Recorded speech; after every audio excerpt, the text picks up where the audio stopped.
Good evening, everybody. This is The Secret, Charleston. What's up, fellas?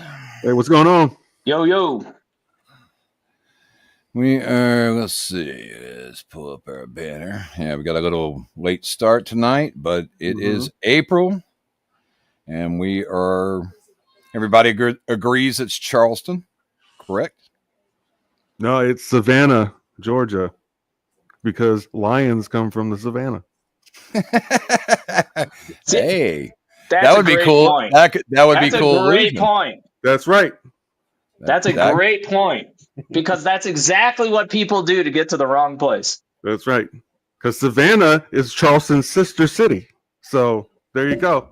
It had the second most slaves. Unfortunately. That is part of the African history. Yep. That's exactly why Byron chose Charleston. Yep. All right. And it's sister secret.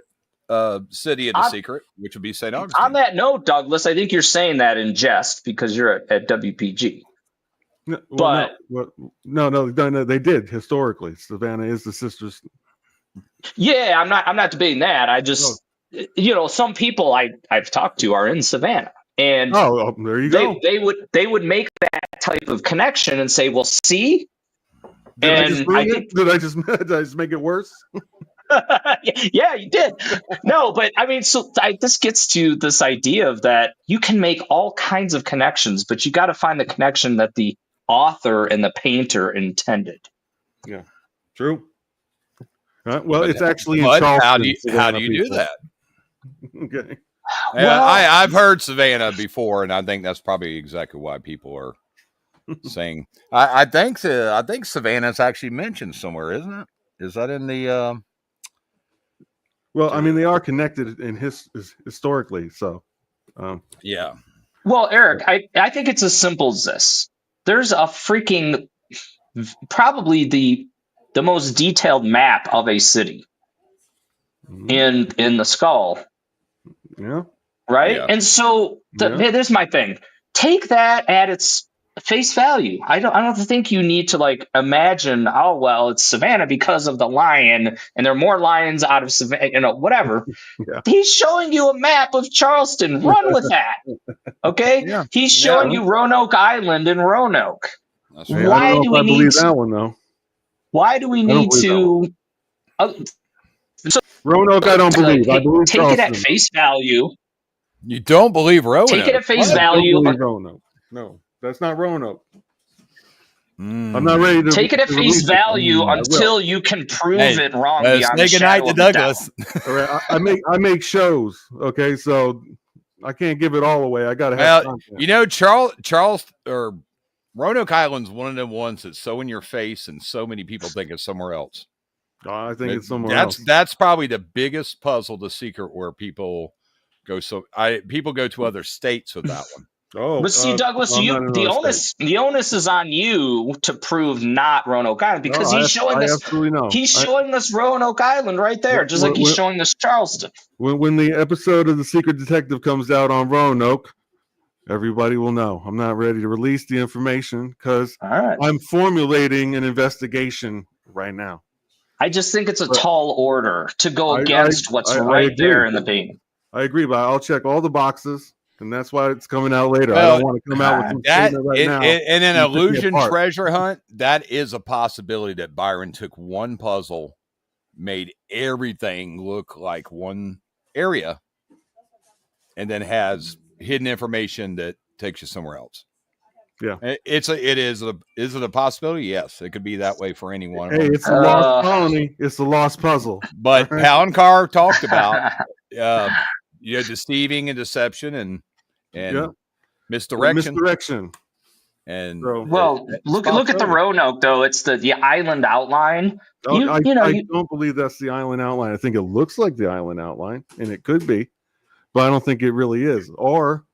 Or it is, and it still doesn't mean it's down there. It's close enough. Yeah, I mean, so it's not like he's. I don't know. This is my thing: is you got to go with the high probability stuff. Well, you got to go with high probability. Yeah. Well, that's just like Charleston. High probability doesn't work. Teddy Roosevelt, and that's clearly Fort Sumter. So, It could always be something different. You go with the high probability unless and until you're very certain it's not answer number one. Okay. Well, yeah, that was different. That was different. He couldn't bury it there. There's less opportunity there. Couldn't where? Roanoke Island? Yeah, there's less opportunity there. It's too many protected areas that he's not gonna dig in. The whole place is an archaeological site. The whole place. It's not your regular city. That's a great, and because of the secret, you can't dig on the beach there anymore. Yeah. I think last year they passed that law. That place has always been where everybody's digging. As long as we've been alive. It does make the most sense down there, but think about this. And this is why I think you've got a hard time at WPG because that area floods all the time. If he's near the beach, I know people think I walked in the dirty mud and up to my butt. He would know that. He would know that too. Stay away from the salt marshes. He wouldn't risk the box getting flooded out. There's problems with the other parks, though. There's definite problems. Not where I'm at. Marion Square was going through a major renovation in '81. So was Hampton Park. So, people don't talk about this, though. But this is true. They were going through major renovations. They ruined Hampton Park, man. Hampton Park used to be so nice. Major renovations, okay? Oh, yeah. And Patriots Point, I don't agree with. Well, just think about this for a second. The idea of flooding, okay? In the areas that I'm hanging out at least, there's no chance for flooding. Was that one of the other parks? Yeah, you're right about yours, but all the other parks flood. Right, and it sits way high up where I am, and so when I think about I'm presenting PP for a variety of reasons. You guys know this. Part of that is that the location itself is one that's not going to flood. And so I think when you factor all the stuff together, that is a component that you have to think about. Well, you're talking about Byron, who's a New Yorker. I don't think he knew. You got to live down there and talk to people that you just didn't assume that. You heard that from somebody that lived down there. If you're talking about flooding, I'm from New York and went down there. I could tell you I didn't know it was about to flood in Florida when I went down there. Well, you weren't bearing a planetary in Cleveland will flood faster than anything. Okay, I went down to Charleston, and I didn't know it was going to flood down there. You don't know it's going to flood on you until it's all the way up your waist. Well, but that has a history of flooding that area. So all I'm saying is when in the net sum, when you just sum up all the things you're proposing in a solve, the fact that an area floods or could easily flood, I think, takes that solve and knocks it down. You're trying to pull your own Roanoke Island, but in Charleston. WPG is the spot.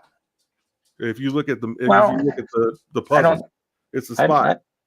I don't agree. But in any case, right? You're trying to handicap why, is the box really in a place? And I do think flooding is one of those things that should knock a solve down in terms of is it really going to be there? I agree, but I don't think it's just less likely. But I agree, though, if you knew that. If he knew that, yeah.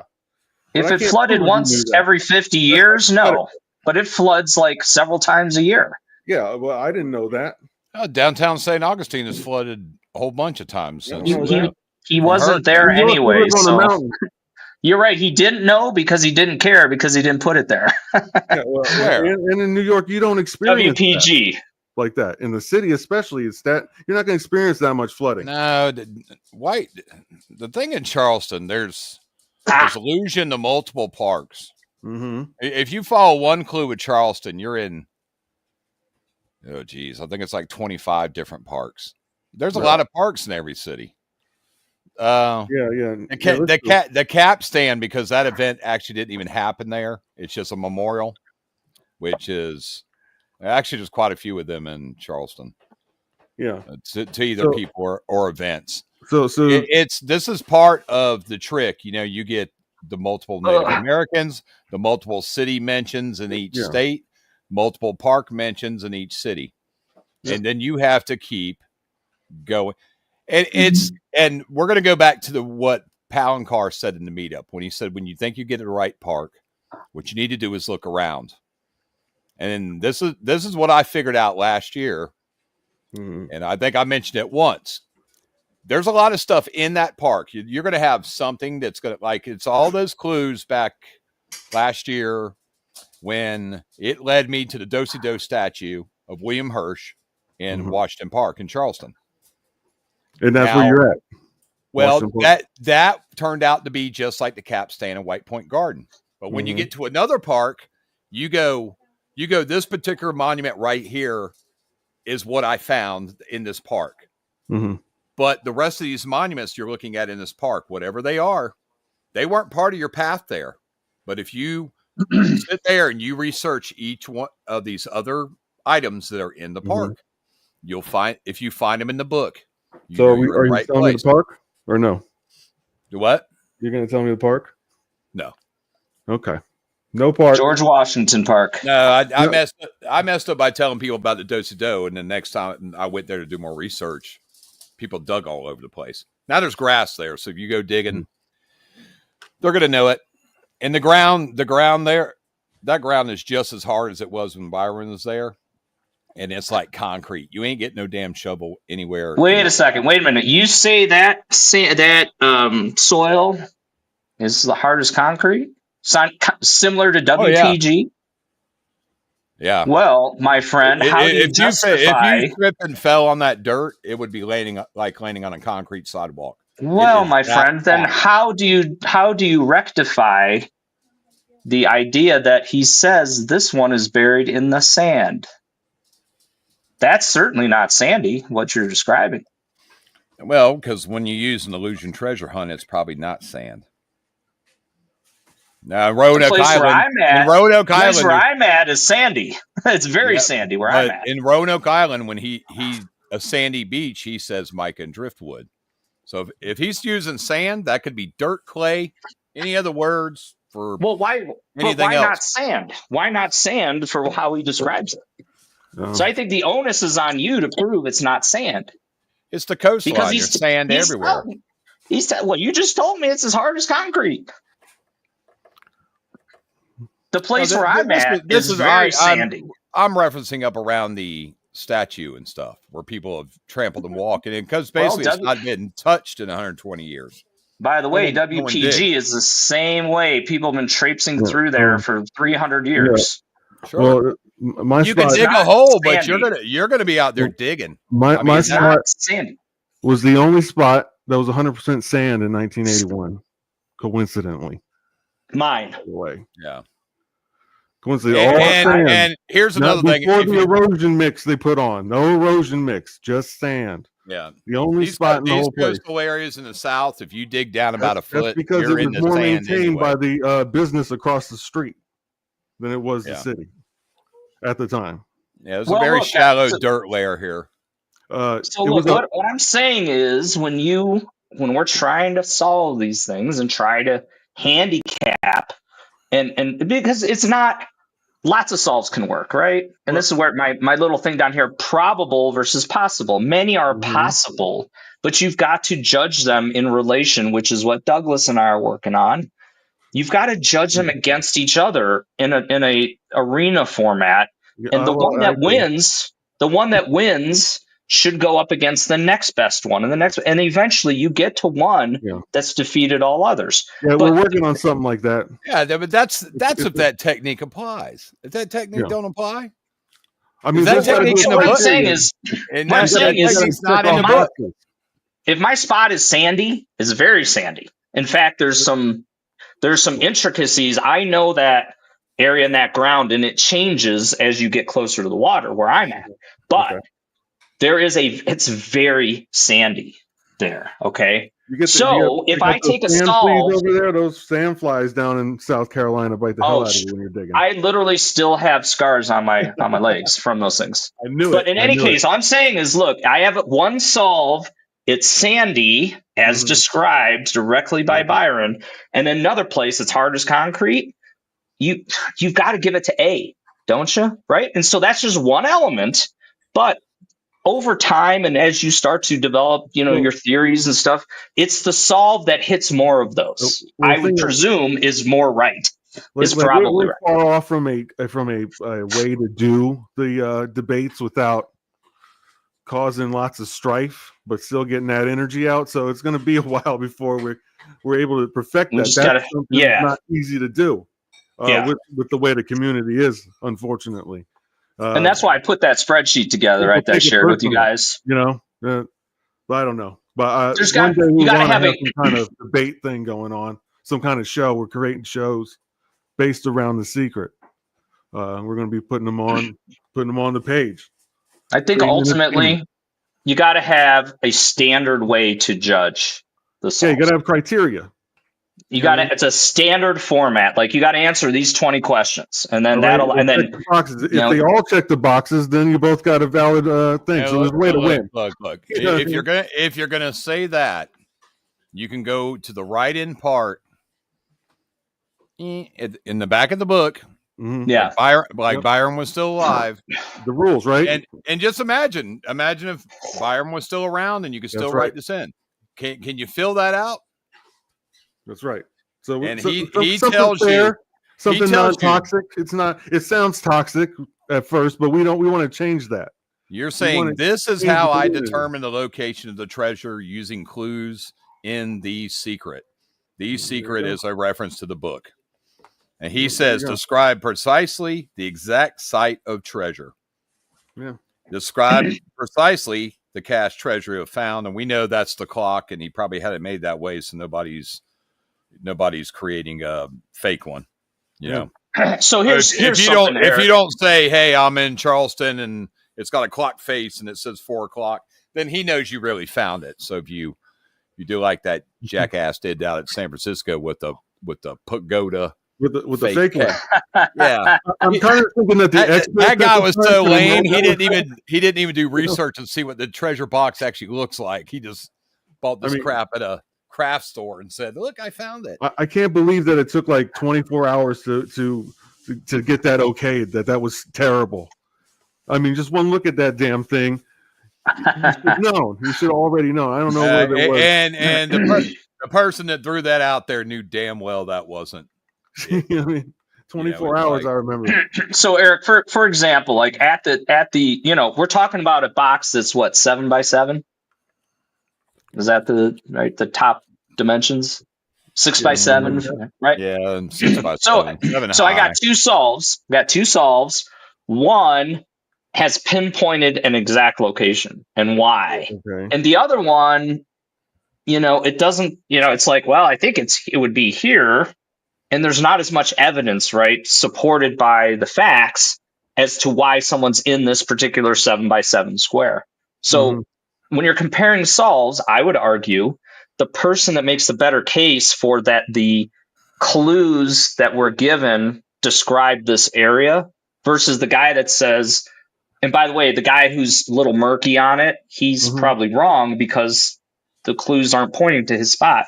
So he's got to make up why he's in this particular 7x7 square, right? So I think that's when you start to put these together now, it's like, well, wait a minute. Option A really sounds like that, that's a great fit. And B doesn't have it quite as much. And then, you're comparing 5, 10, 20 different elements to a solve, it's going to stand out. This guy, this one sounds like 15 of the 20 sound really good. This one over here is like 8. Well, although this guy sounds like a good, it's a good idea and it sounds plausible when measured against something that hits more boxes, checks more boxes, you got to get rid of that solve. You got to get rid of it now because you have a superior one. Now, how do you know which ones check boxes? Well, I think that's what the debates are about. We got to put together a group of people, and they all got to pick. The clues to go where you need to go are in the book. If the boxes aren't checked by anything that's in the book, they are wrong. They are totally wrong. If you come across anything, not everybody's going to have the criteria. Look, it is.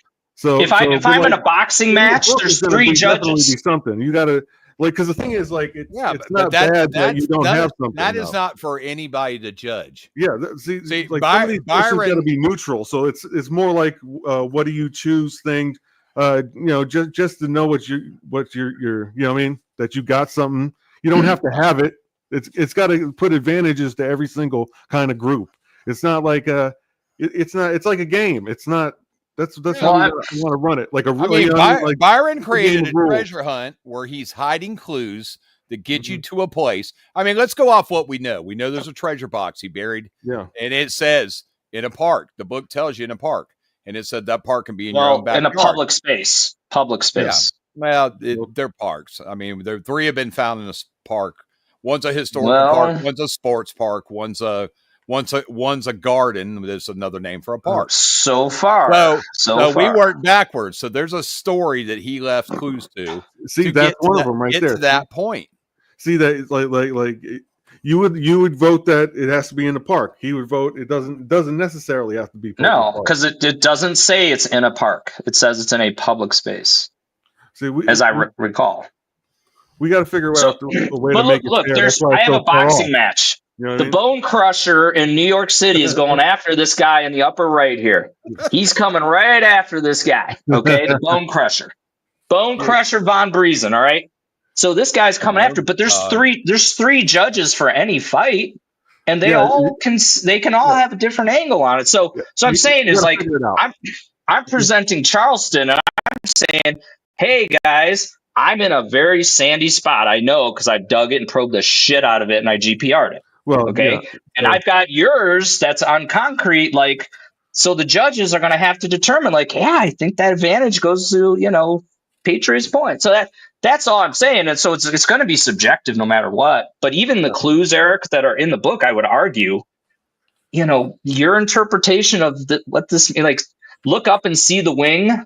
Well, I think that's at the airport because I can look up and see wings at the airport versus no, I got to be able to see, the memorial. See, I got a wing, so me and Eric both got wings.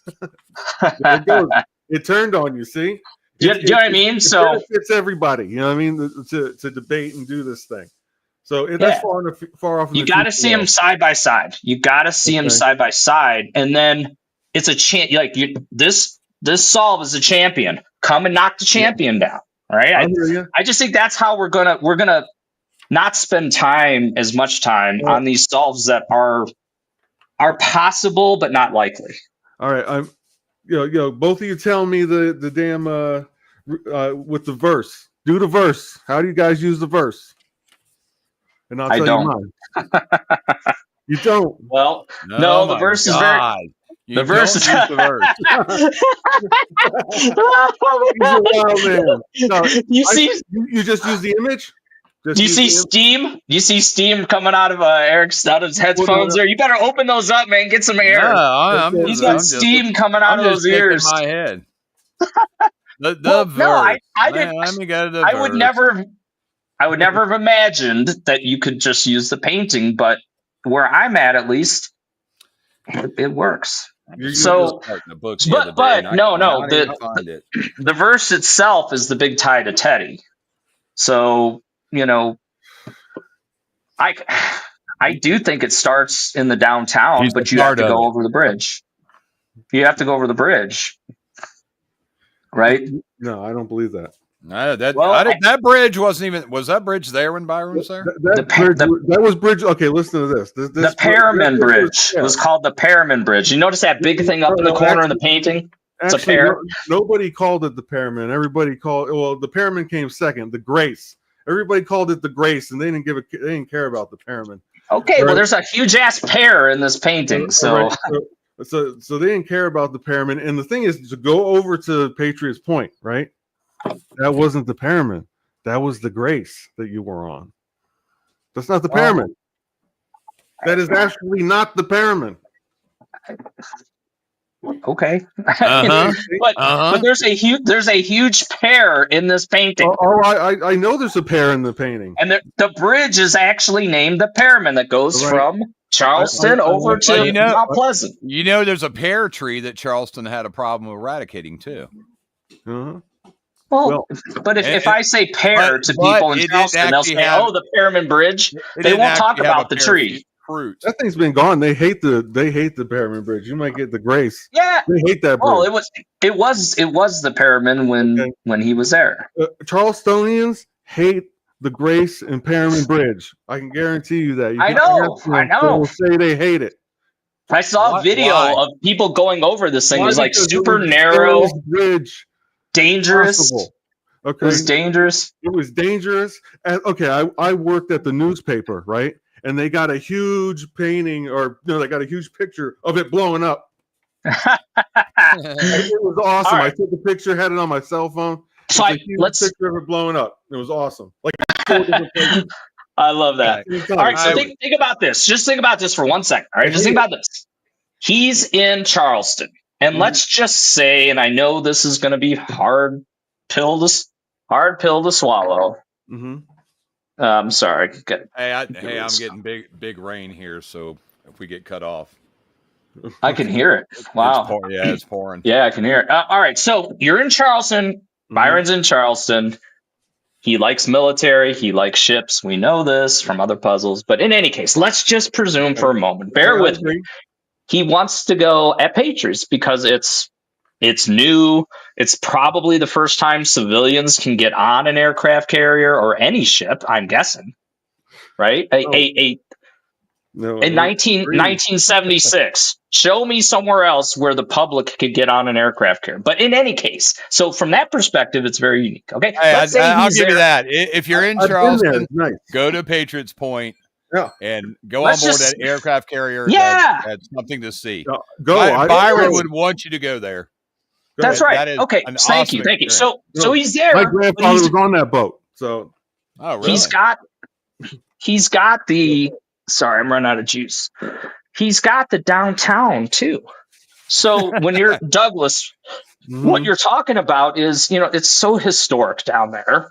Yeah. Would Byron, even if he wanted to be at Patriots Point, no. What good is it to just be there? There was nothing out over there. Fort Moultrie, which I thought, and I did a failed operation there, and it was fun as shit, by the way. Yeah.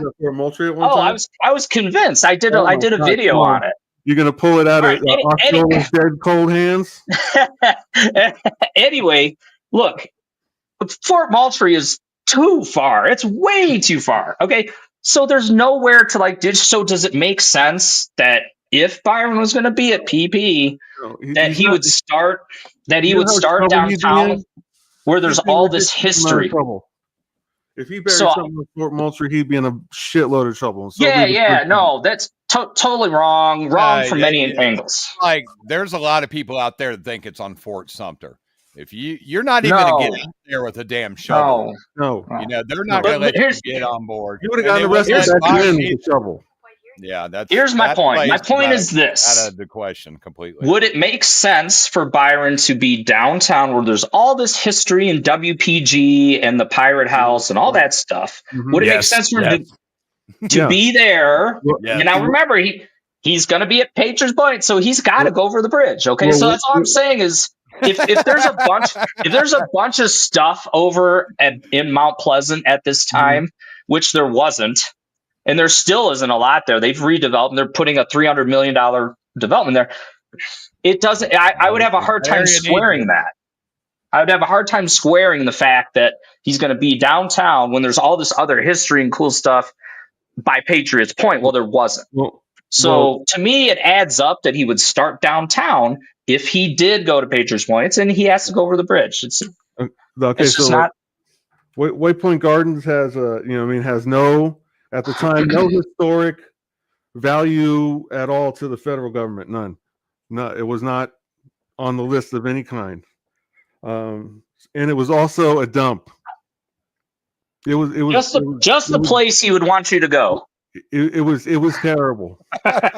Okay. Just the place he wants you to go. Okay. Go down to WPG, dig for the box, and get robbed. Okay. It was not that bad. I don't think he could have possibly done it at night. Nighttime is not the right time to dig there. You will not get away with it. Have you dug there? Every shovel hit will go ting, take you. There's good cameras. I used to work over there and throw you guys out. So hey, there's a rat. There's a rat anyway. I remember that guy that was. Okay, I threw countless people out because these people aren't covering their holes or anything. These are not. Yeah. The guy was doing a Facebook Live from Point Guard at night, and the cop showed up and knew who he was.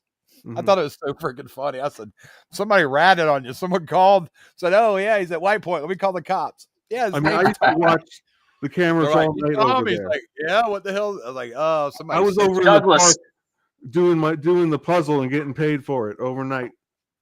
Have you moved dirt there, my friend? No, I was a security guard. No, have you moved dirt though? Have you? Yeah. I had to do that. I seen it. I seen people do it that I was throwing out. I didn't throw them out right away all the time. Somebody commented. Someone said, "I want to know if it's there or not." But then I throw them out. How easy was it to dig? Certain places you could dig, but not really in the park. Good luck. That place has been trampled. Somebody commented. Douglas is correct. I'll tell you, around the edges that's where it's going to be. That is the best soil. Is around the edges of that park. Inside. No, you're not going to be digging inside in that lumpy grass. No, I mean, like I have an auger. Other people have augers. That's how you got to get it. One of those ones on the screwdriver or something. That's the way they try to get it. In some of these areas, that's why Byron's using a planter, because in some of these places, he can't. I mean, there's trees. You got old roots. It's got to be around the edge somewhere. Yeah, it's going to be. I was there when Expedition Unknown digged, when they dug. Actually, you can't have it without Doug. I was watching them, documenting them over their shoulders, and so this is an important thing, I think, because in my opinion, it needs to be a sandy spot. He's telling us it's buried in the sand, which would imply it's near the water. Yeah, but it's got to be a sandy spot. If not, you're not like taking the words directly from him. And what proof do we have that it shouldn't be what he's exactly telling us? So this is a small thing, but I think it's really important. Yeah, but see, you start trying to handicap a solve, and you're digging in a concrete like Gary, and I'm digging in sand. Yeah, I gotta have like a look. In the south on the coast. This is all called sandy soil. Even the dirt outside of my house right now, it's called sandy soil. But I'm digging in soft sand. You're digging in hard concrete sand. I mean, but it's called sandy soil. And if I go down a foot here at my house in Jacksonville, Florida, or in Charleston, you hit beach sand. Why does he need to say sand? It's just. Why does he need to say sand? It's if I buried something and I said it's in this box and it's full of chunky clay, I can just say sand. I'm not going to say chunky clay. It gives it away. He's always used. That's one of the keywords. You think he's lying to us that it's not sand? Palancar said deception. That's exactly what it is. Well, that's flat out lying to us. The deception is you're going around looking for sand. Okay, you really should. What else? What else must we have? But that's what it says. It says sand. So look at this. So in Cleveland, the planter he called a rectangular plot instead of calling it a planter. Okay, but ask yourself this: why would he say buried in the sand? Why does he tell you the type of soil? The type of ground that it's in. No, he says embedded in the sand. Okay. Keyword that means I have to. Embedded is another clue. I have to. Yes, it sure is, sir. That's he doesn't say it's buried. He says embedded. All right, we'll move on. What else? Embedded. That's something the Marines do. By the way, this is how you have to, I think, approach these. Is unless and until you have a very good reason to not listen to exactly what he's saying. There's a lot of comfort and confidence if you do exactly what he says. That's all I'm saying. We're gonna talk about that in a minute. The sand, but what else do we got to have besides sand? I know there's more than that. Clock hands, baby. Because I don't believe there's no Teddy Roosevelt in that picture. You got pareidolia. I don't think so. I do. That's the one that I agree. Teddy is part of it. Teddy is part of it. He's not a major part of it. Mark thinks he is. I don't think he is. Well, I know why he is. Show me another painting where there's an identifiable real person. No, when I first looked at that, that's exactly what I thought it was Teddy Roosevelt. So run with that, Eric. That's my whole point. He wouldn't one famous photo of Teddy. Yeah, but okay. Look, we're gonna go. This is something I wanted to talk about. Okay. So when you got the book and you pair the painting and poem and you figure out it's Charleston, right? Mm-hmm. And you go to the back of the book now, and at this point, you even know it's the African fairy. This is the African fairy's puzzle, and it's the diamond. Mm-hmm. Okay. So when you go in the back of the book, what's the first story that you see? And there's only one for South Carolina, the Devil Dogs, right? Okay. Area of origin is not African. It's Russian. Mm.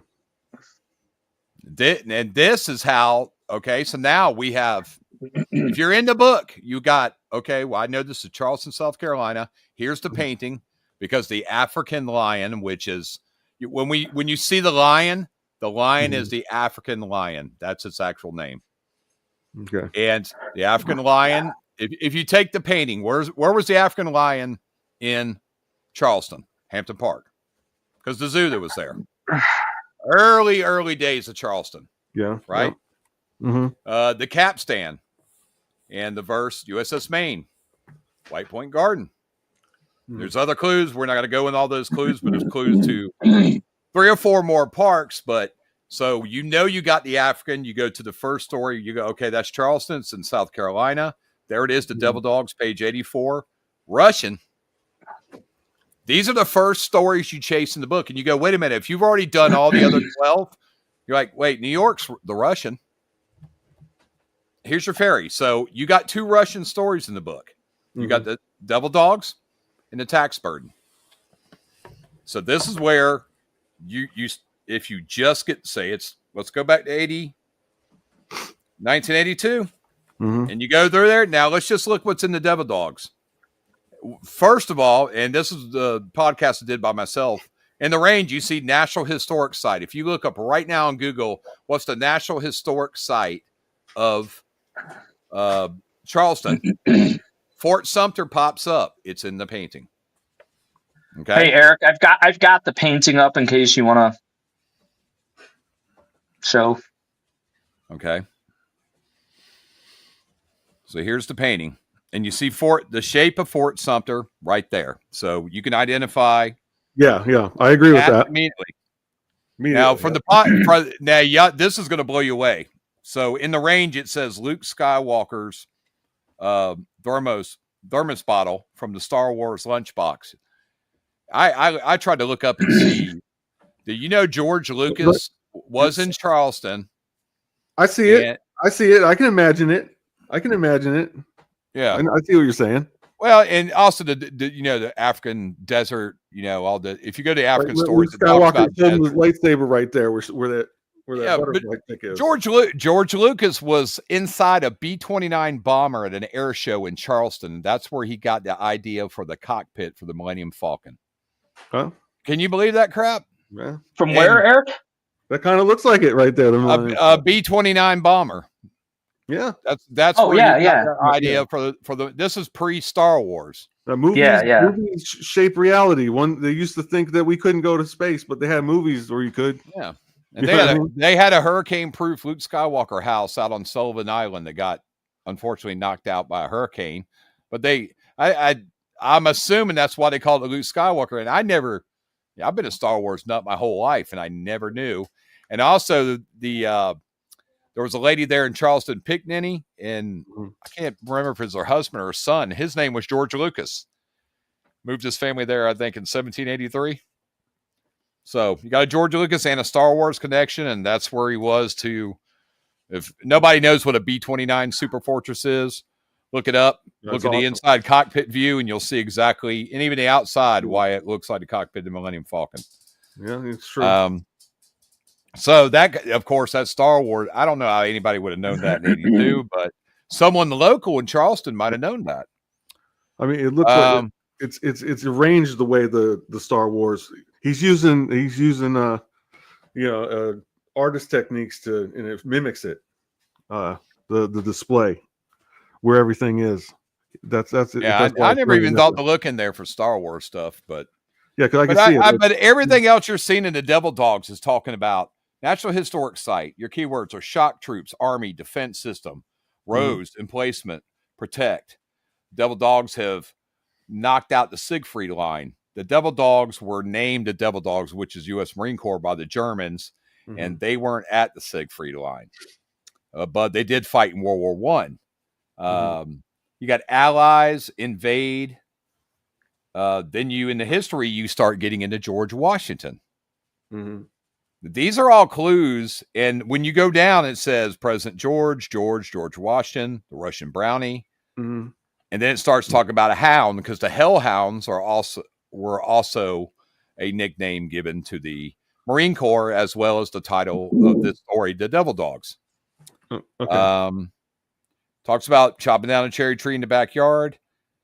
And then when you go down, me and Douglas discussed this earlier, the end of the spotter tip says demonic possession.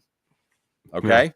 So now you jump to the other Russian story that's in the book listed for Russian, and you come to the tax burden on page 224. It's Russian, Alberta. So when you go to 224, and this is how you connect these pages. And excuse me, 214 is what you go. And this is what I was telling you earlier, Douglas. So at the bottom of the spotter tips, you see it says merely the result of the demonic possession. And then when you come over to the tax burden, it says exorcist. So those two words go together. Those two words go, and you come over here, and then you start. What's the first thing you see that's connected to April in Charleston? It says April 15th. It starts talking about the IRS, Russian origin, big bites, orphans. The orphanage is part of the Charleston puzzle. A pot of gold at the end of a rainbow is said to sap the get up and go profit motivated energy. So pot of gold at the end of the rainbow. Communism, Karl Marx, 1848. Seward's Folly, William Seward's purchase of Alaska from Russia. And this is a Russian story. It was called Seward's Folly because when he bought Alaska from Russia, everybody thought it was a bad deal. It was a bad purchase because it was just a bunch of damn wilderness land where nobody lived. Oh, yeah. Part of Russia. Seward Folly, that William Seward is connected to New York City. So there's a jumper over to another puzzle telling you that the tax burden is not only for Charleston, but it's also for New York City, even though it says Alberta. So it's got a clue to Canada as well. Then you get down here, greedy little monster. Then when you look at some of this stuff in detail, the taxations and the tax burden put on people, this is part of the reason going back to George Washington, why the Revolutionary War happened. Because Boston had a Tea Party, and so did Charleston because of the Stamp Act in 1773. So you got Washington, taxes, and we know there was I'm not even going to say that. That's giving too much away. But April 15th. So Charleston's That's the best day in the world. You got April. Yeah, of course. Tax day, right? Tax burden, tax day. Yeah. And it happens to be yours truly birthday. Oh, really? Oh, no way. Oh, that does suck. No way. That's going to suck if you got to pay. I got to pay on my birthday. Right. So you got two Russian stories. So now where do you go? Now you hit the African stories because it's the African puzzle. And then you go in the book. How many African stories? We're not going to go into them, but you got one. You got the garden gourd. And then eventually you'll hit these stories where they start telling you, go look at that story. And you go, well, that story's not African or Russian. Yeah, that's right. It's British. Go look at that one. Or French or whatever. Keep looking at the keywords. And people, literally, you need to be writing this stuff down when you see it. So you see a bunch of war. We got George Washington. We got taxes. This is exactly how you're supposed to do the book. This is the illusion. These are the illusional keywords. And you can see on this page, there's not a lot of them. There is not a lot of them. And someone recently did someone somewhere else that doesn't believe you need the book, the back and front of the book, or any part of the book is suddenly doing keyword craps. Oh, I wonder where you got that from. Jackass. Yeah, that's what I said on the air. But hey, I don't care. Help your people out. If you're not using the book, but when you look in there, it's like it's the African puzzle. You want to go in the back and you want to start looking at the African stories. Yeah, but look at the one that says South Carolina first. That's where you start, and it's only one story. And then Russian, there's 2 stories. Then jump to the African stories. Then look in the African stories and tell you to go look at another story. And eventually, when you write all this stuff down, you'll start seeing, this and that. And not just that, the dolls, the names of the stories, the Latin below the names of the stories. Wait, so all of that. One question. Fucking Mark, you don't use the verse at all. No, the verse is very important. And Eric, you definitely use the verse. I think so. Yeah. It's the painting, the verse. See, he just made the sand thing. Everybody that did anything in this book, see that? You have to write a little line out for them. You see that, Eric? You didn't agree on that, or he just tied it up. You guys got the same thing going. The verse. I know you asked about the verse earlier. Well, the thing is, you needed sand, and he didn't have sand, but we need the verse, and you ain't got that. That's the way I look at the book. I don't go even now with those 2 issues. When he says embedded in the sand, I think of embedded troops, because the war illusion is right there in your face. I got sand. On the Siegfried line, the Germans were embedded in trenches. Yeah. Well, that's one interpretation, but why? What proof do you have that that's the right approach to that line? Well, obviously it's not the Siegfried line. So what else is it looking at? I mean, why can't it be that the boxes? Why can't it be that the box is embedded in sand? That's my thing. Is like I can approach that idea from 1,000 different angles, and I think what people tend to do is they tend to take the angle that fits their solve, rather than, for example, taking it at face value. Yeah, but no, see, it's not. I don't like that kind of word placement. It's not an angle. If you're taking it out of the book as a clue, you have to figure out an angle with that. But when it's coming out of the book, that's what you need the rest of the steps. Like the devil dogs in the devil dog story on page 84. That is a reference to the United States Marine Corps. Okay, well, look at this little guy here. He looks like a dog tag, doesn't he? Doesn't this look like a dog tag? Right? I don't know if that's a dog tag. I'm not going to. Well, I mean, it's kind of looks like that. There. I don't know. One thing. It implies military. The star means military. Because that star is also the hat on the sheriff in the Pixie Dixie, which comes from Scotland, Irish Scot. And we know this is this is April, right? Battle, the first shots of the Civil War, the first battle of Fort Sumter. April's also the month Abraham Lincoln was assassinated. This is Civil War. Abraham Lincoln applies. So look at all of this. All of them apply. You just have to look at all of the. Mark, I want to know how you use the image. Then, how do you use the image only on this one? Well, I've shown this before, which is so when I look at something like. Mm-hmm. Are you going to draw a line? So he doesn't paint anything by accident or, a filler. Okay. This guy is otherworldly in terms of. I'm gonna nominate JJP for the king of mashups of all time. Yeah. Because he's able to combine different views, 2D, 3D, and multi-purpose them. Okay. That's what I've seen, at least. Okay. So this is example. Why is this mouth what does this? He could represent this in any other way. This means something, folks. The way he's represented. Okay, I'm glad you brought that And up. See if the you triangles? The triangles are in the Greek painting. That triangle means 4. That's the triangle is the Greek symbol for the number 4. Okay. So that's one clue. But this means something. Now, at where I'm at, triangle means in the Cleveland painting as well. Because it's maybe. But where I'm at, this imagery, you see this imagery. It's Teddy Roosevelt. Exactly. Well, no, you see this. You see this exact scenario here that he's represented. You see that at the dig site. He's got teeth. Okay.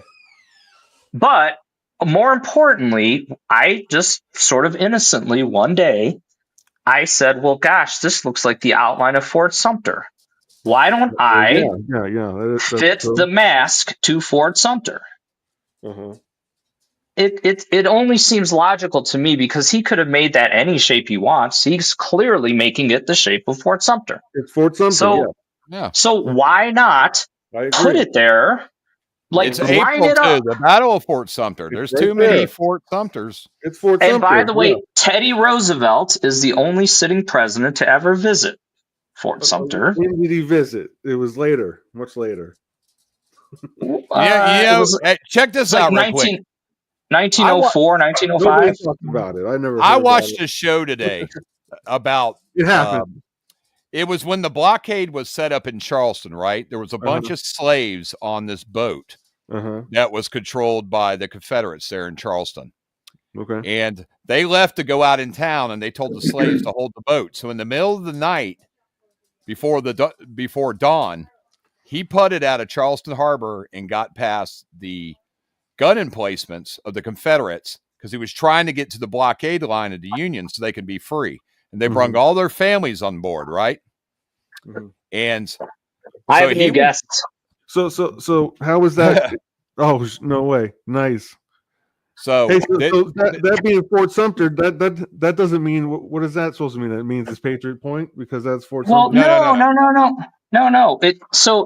And I encourage you all to do this. I don't think. Am I the first one to do this? I don't know. Maybe I'm the first one maybe to talk about it. I don't know. But I know this. A lot of people think that's Fort Sumter. Yeah, everybody. Yeah. So go ahead and on a map, align Fort Sumter and this mask.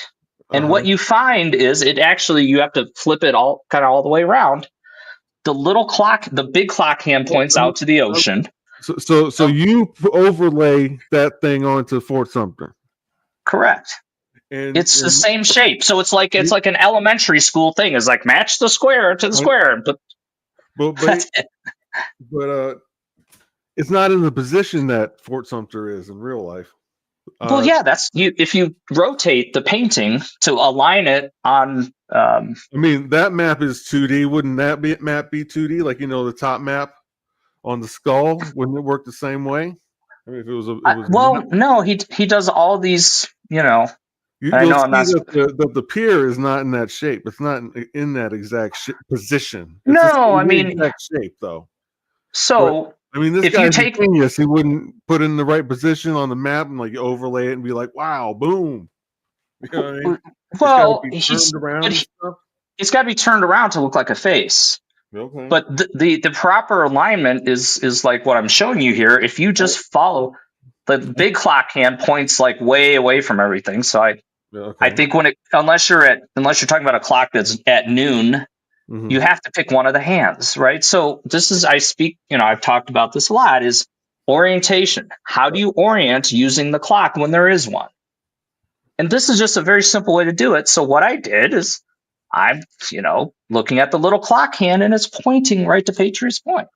So in my view, if you have a solve, I want to see you with a better alignment of the clock. Otherwise, this seems like really strong to me to just line them up.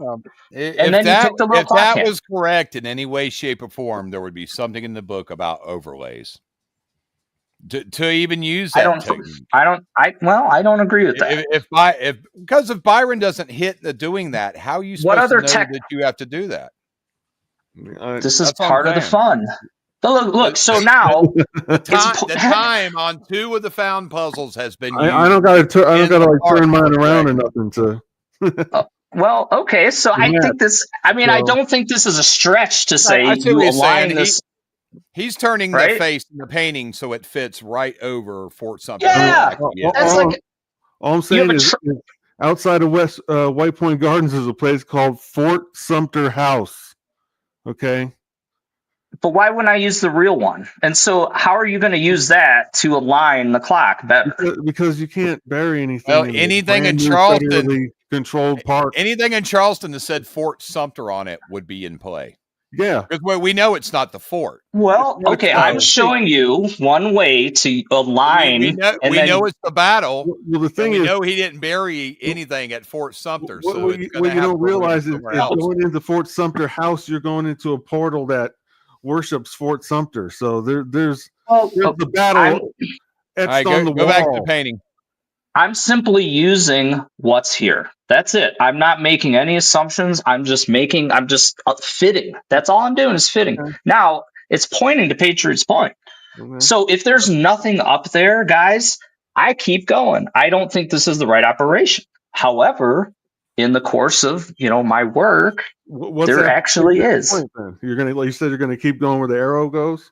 Yeah. So now I'm up at Patriots Point and I'm looking at overheads, right, of aerials of the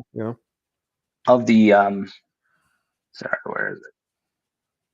But in essence, what you have is a perfect match to this mouth area. So you don't see this today. You have to go back to these old areas. Unfortunately, but there is this concrete at the pier that matches this, and this little shelf underneath here matches this. Now, the one thing that I was missing here were a clear visual of this area. Well, there happens to be 6 white flags, triangular white flags that used to be sitting here.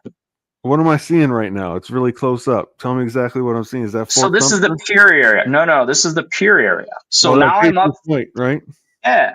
Okay. So this is the old before. This is a ticket booth over here. And by the way, it was white. So this area exactly matches the mouth.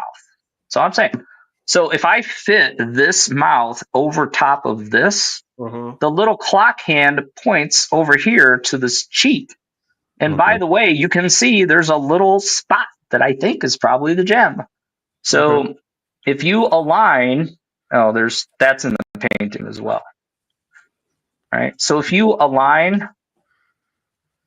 overlay this, sorry, you don't want to see my picture there. But if you overlay this mouth area, you've got the shelf, you've got the flags. The little clock hand does double duty here. It actually points to the shoreline right here where it's very sandy. Okay. So in essence, all you need in this one, if this interpretation is correct, all you need is the painting, which sounds kind of ridiculous to me, but it's actually true. So this was the picture that we got from Patriots Point. And you can very clearly see the white ticket booth over here. And there are 6 white flags that are triangular. So when I'm telling you fit the mouth over this area, it's an exact fit. Now he doubles up the teeth because he needs 2 sets of teeth, whatever. But this now points to like this area right over here. So that's where I think it is.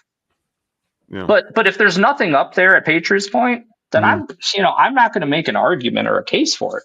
But there's photographic proof that this area matches. Now, by the way, you have the whole Teddy connection. So this is his homage to Teddy. He loved Teddy. Teddy shows up all over the place.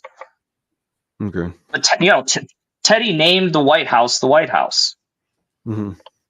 His square deal was one of the most famous presidential campaign slogans. It was all about fair compensation to the little guy. That's right. And by the way, that is Teddy. Fair remuneration is just that. So there's all these, it's all these references that you can take. That's that point fair to pay Teddy. for fair work, is what it is. Mm-hmm. Okay. Right. Yeah. So, I mean, you've got like these really big hat tips to, to Teddy. Now, look, if that ticket booth there was orange or red, white, and blue, I wouldn't think that was the White House he's referencing. So he's carrying double, at least in this interpretation. That white ticket booth is the White House. Now, there's but White he's House. also There's direct White House history in Charleston. But see, my White House, it's not the White House. But if you understand this puzzle through the lens of Teddy, it is the White House. How does he work that to be the actual White House and there's a White House there? It's genius, if this is right, it's genius how Byron put this together, because he's able to use this little White House, this little white ticket booth, and work in this whole like massively historic reference. Now he didn't have this technology, right? At this time. What technology? To overlay, do you think? No. Sure he did. Because I'm getting hazy thoughts on that when I ask people if that existed right then. Well, you could do it. You could do it with if you bought like a Charleston City map. Back then you could do it. You say. But what you have to understand is the visualization of JJP. You'd have to take an airplane to see some of this stuff, maybe. Well, but I've got photographs that people took. I mean, I've collected them of the area in 1980. But no, you have to understand as an artist, Douglas. You know this. The ability of JJP. You're saying JJP, not Byron. Yeah, JJP had the ability to. He has the ability to visualize 2D, 3D, and if this interpretation is right, it's a stroke of genius that he can use this one image to not only get you to Patriots Point, but once you're there, the actual spot. He's doing it all with this. So he's referencing Teddy. He's referencing Fort Sumter. He's showing you how to get there, big picture, and then he's showing you like how to point there exactly, all in this one little image. I think it's more than a coincidence that this all ties together like this. But then you're getting the stuff in the book about the Marine Corps. How does that apply? How does the Russian apply? Well, you said the Marines are a subset of the Navy, right? Yeah, but how does the Battle of Fort Sumter apply? Well, he's showing you Sumter. Teddy was known, his nickname was the Old Lion. I know, but Fort Sumter's a facility. So April is the Battle of Fort Sumter. They were the first. Well, it's right here. Of the Civil War. It's right here. but what does Patriots Point have to do with the Battle of Fort Sumter? Well, it's in April 18. Well, you've got a battleship, you've got an aircraft, you've got a submarine, none of that is Civil War. That's later. Well, the war applies. The war applies. He's bringing a lot of different ideas and things together here, but Teddy actually ties all this together because of his work at the Navy. I mean, Navy is supposedly written up here. This is a ship. There's all these references. The ferry, I've shown this before. This is like the Navy is part of it. It's like the back of an air. The Marine Corps are with the Navy. The Marine Corps is amphibious. Well, there you go. There's your connection. You just answered your own question. But this is, so at the proposed dig site at Patriots Point, at least, is the aircraft carrier, which is right here. There's an aircraft carrier where? On the page? Well, this is like the wake of an aircraft carrier. I've shown that before. The feet or an aircraft carrier. I've heard people saying that. Yeah, sure. I mean, the Yorktown was called the Fighting Lady. Uh-huh. And look at her hands. I mean, look at these arms. Try to get your arms in this position. Yeah, no. There's no reason whatsoever to do that. Now, if you look at the angle of the pier area, it matches this. So, I don't. So yeah, I mean, so this is why I'm not super interested. There's stuff I know I just can't even say. What about the stuff in her? They got a bunch of stuff in her wings, man. What's up? Yeah. These are the boats. Butterfly, man. She's floating like a butterfly. That connects Like to a Houston. butterfly. There's secrets in this thing right here that I haven't heard nobody talk about yet. The African ferry is not just in Charleston. Okay, that's what everybody's got to keep in mind. Wings. There's things in these wings that need to be explained. Well, sure. There's the outline of Cuba in here, which again ties to Teddy and Rough Riders. Where's Cuba now?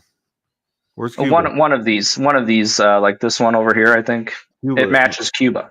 No, there's a clue out there that's going to allude to that. But look, and the tips look like beaches. They're white. This is like a battleship gunnery here, and so I mean, there's all these Navy rests. This, the lower part of the bikini. If you flip it upside down, it's up there in the shoes, man. That took me. It's a ship. That took me 5 years. I mean, to figure out what that was. If Navy is written up here above the left eye of the lion, that's what still eludes me. It looks like a map. Yeah. I don't know if that's distraction or whatever that is. I don't know. Anyway, looks like Mikhail Gorbachev's forehead. So, like, you got all these boat and ship references, and you've got if Navy Way is written up here.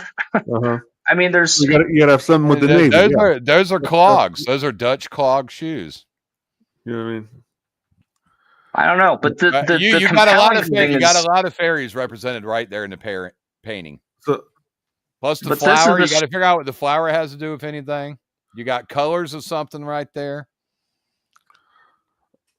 I don't know, but so at least at my proposed site, you've got an aircraft carrier and another boat that would leave a wake in the water that looks just like this. So, like, yeah, I think this is a representation of the Yorktown, and this is the back end of it with the wake. So, right at the dig site, you're looking right over the boat. Yeah. So I don't know. I mean, that's the interpretation. Is the mask? It's all. You have to cross-check the butterfly with naval ships and see if there's some kind of butterfly connection. Somebody in the Navy would probably know that.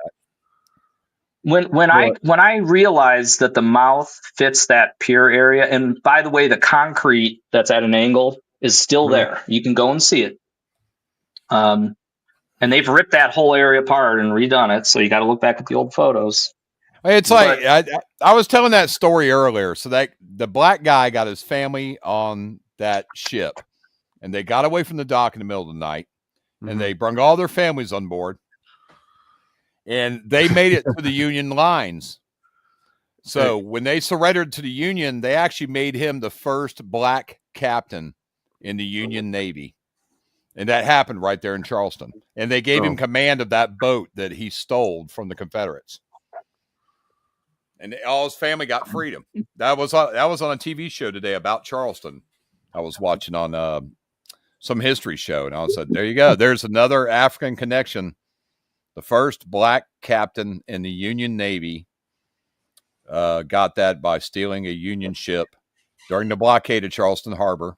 This is before the Battle of Fort Sumter, and drove through the defenses. And they had a little whistle codes as they passed the gun emplacement so they wouldn't get shot at. And he knew what the return whistle thing was. They'd one beep and he'd do two beeps back. They never fired at him. They let him go all the way to the Union ships where he surrendered to them. And that's more African history in Charleston. Yeah. Yeah. And I I was just saying that, and I do have to boogie, but the whole Teddy, like the way, if this interpretation's right, it's genius. And not that I saw, not that I presented. It's the way, if it's right, it's the way Byron put it together. Is the fact that he's using Teddy to tie to Africa, to tie to Charleston through the Navy, to tie to. Before you go, I just want to say I don't agree with this Teddy thing. That's pareidolia.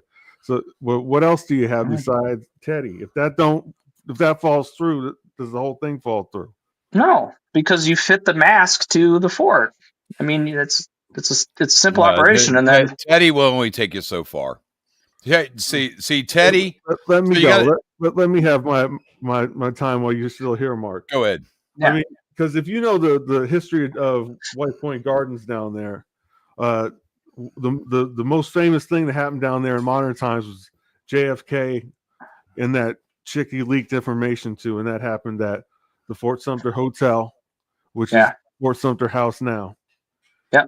It was the first luxury hotel in all Charleston. It boosted. It started off the whole Charleston Renaissance.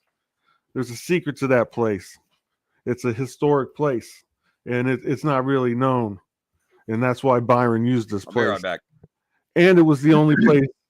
So the place was a dump back then. But the only place that was brand new was the Fort Sumter House right across the street. And I can't present the images right here. I wasn't prepared. But I'll release the stuff at some point. I worked there for years. I have exclusive evidence that of images that look like that from back then. I know what was back then. I interviewed people.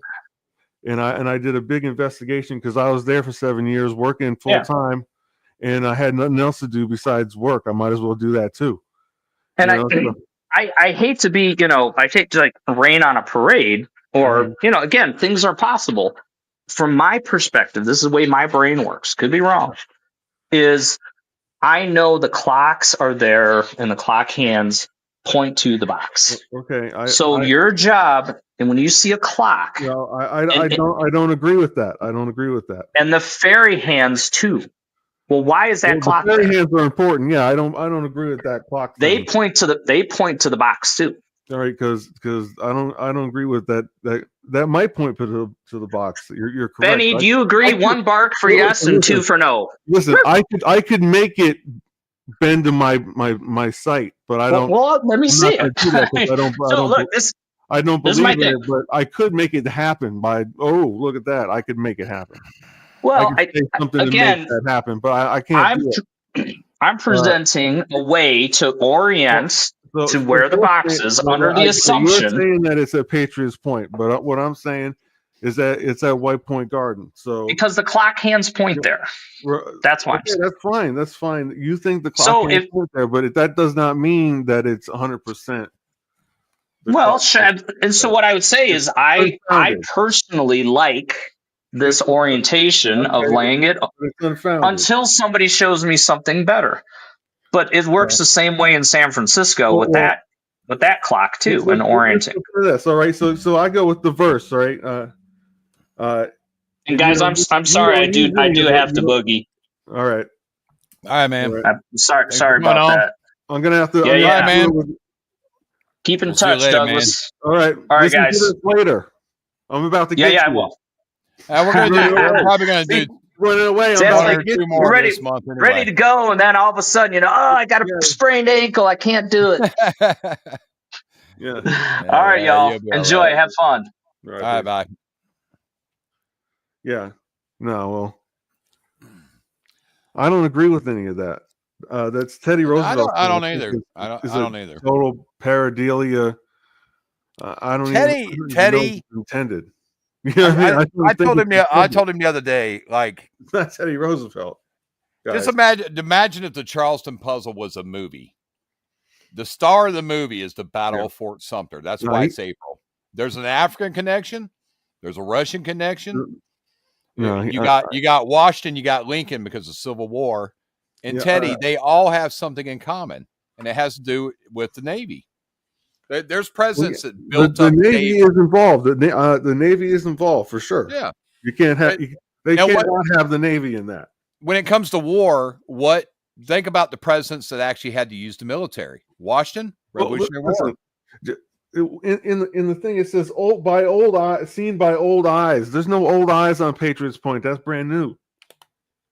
Old eyes. Old eyes. I'm glad you brought that up. Is a direct reference to the United States Marine Corps. All right. Old eyes of bulls. It doesn't make sense. You know what I mean? Patriots Point is brand new. None of the places were brand new. Were they? No, they weren't brand new. No. They were all messed up. It was a terrible time.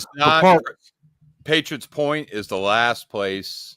1981 was a terrible time for parks. Yeah, he's using a technique that anybody's allowed to use any technique they want, anything they come up with. Mm-hmm. But there's a lot of people use, I don't even know what that other technique was called, but Byron would give you a hint in the book if you needed to use something like that. Yeah. Black lights, overlays, mirror imaging, stuff like that. He would allude to it in the book to give you a clue to do it. Yeah. I've tried black lights. I've tried like somebody, since my damn book's falling apart, like holding a page up to the light to see if you can read this through on this side. I've done all that. Mm-hmm. It is a technique.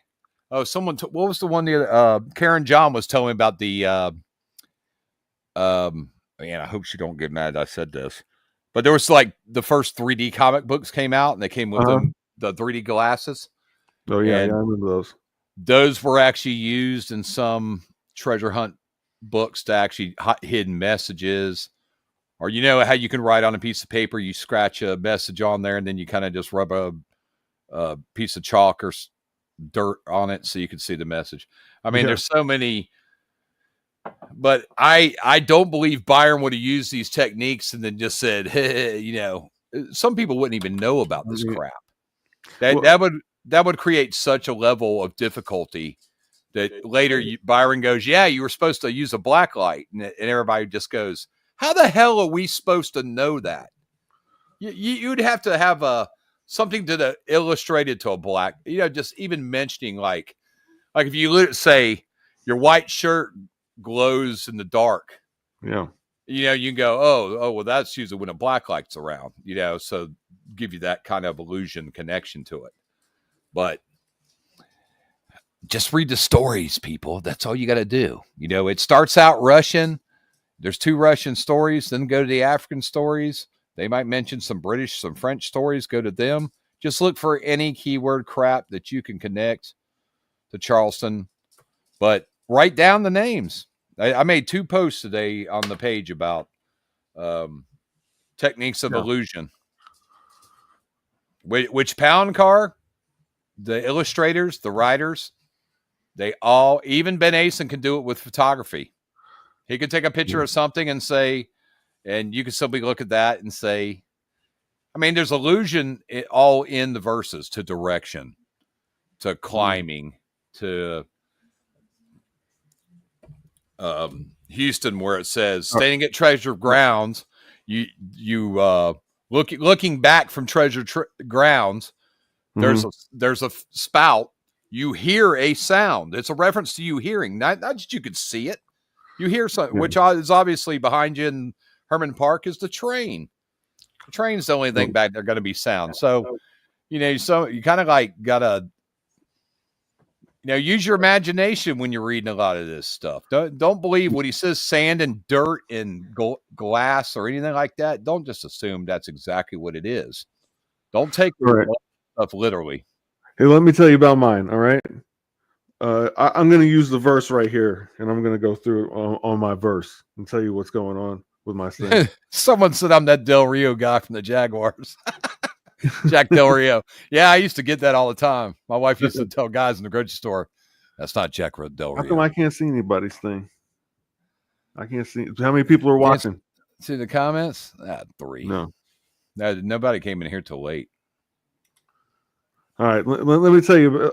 So I think it's at White Point Gardens, and the thing is, of all the romance retold, the only romance that happened down there is John F. Kennedy with that chick, with that Nazi chick. And then that was a big deal. I tell you, anybody who lives in Charleston, you go down to White Point Gardens tomorrow, stand on the corner. Stand across the street from the Fort Sumter house and you walk up to one of those carriages, they will be retelling you that story every day. And they've been retelling that story every day in public for years since it happened, since the 50s. It happened in the 40s. They're talking about it in the 50s, especially after he got assassinated. Oh, let's just spend we're an hour, 20 minutes into this. Let's just talk about the verse. Yeah, and what we think it is. See, like men of all the romance retold, history I did on Charleston. Charleston has been the #1 romantic city in the United States of America for a very long time. That comes to marriage proposals, weddings, all that crap. Just anything romantic. Place. Yeah, I like living there. That was a good place. I'll do 2, and then you could do 2. Men of Tales and Tunes. Okay. This is very interesting for Charleston. Tales and tunes, which mean songs, folklore songs. Mm-hmm. Charleston has been mentioned in stories that people were telling, stories of whatever, just like we're doing right now, about the history of it, and songs more than any other city in the United States. Mm-hmm. So when you look at of all the romance retold, Men of Tales and Tunes, both them verses, which is Tales and Tunes and romance, is all Charleston, South Carolina. Mm-hmm. And that's pretty much it. It's a confirmer of the city of Charleston, South Carolina. That's nothing more to it. I can't dispute that. Okay, so you did too. So I do the Men of Tales and Tunes now, right? I believe it's just a point to the park, really. Like the things military, and it's got pirates. So Men of the Tales and Tunes. They got songs about the Maine itself. They got 2 hit songs. I don't know what they were, but I know about them. That's right. Two songs from the Maine itself. So it's a tale. Right. So the park, I think it's pointing to the park.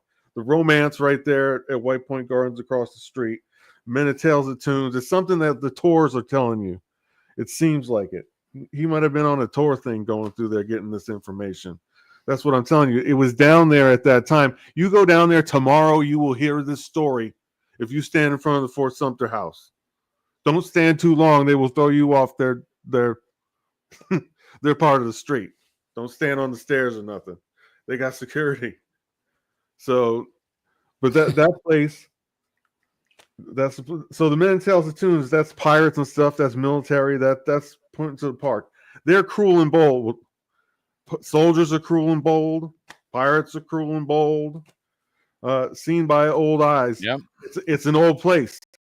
It's a very old place. That's right. Okay.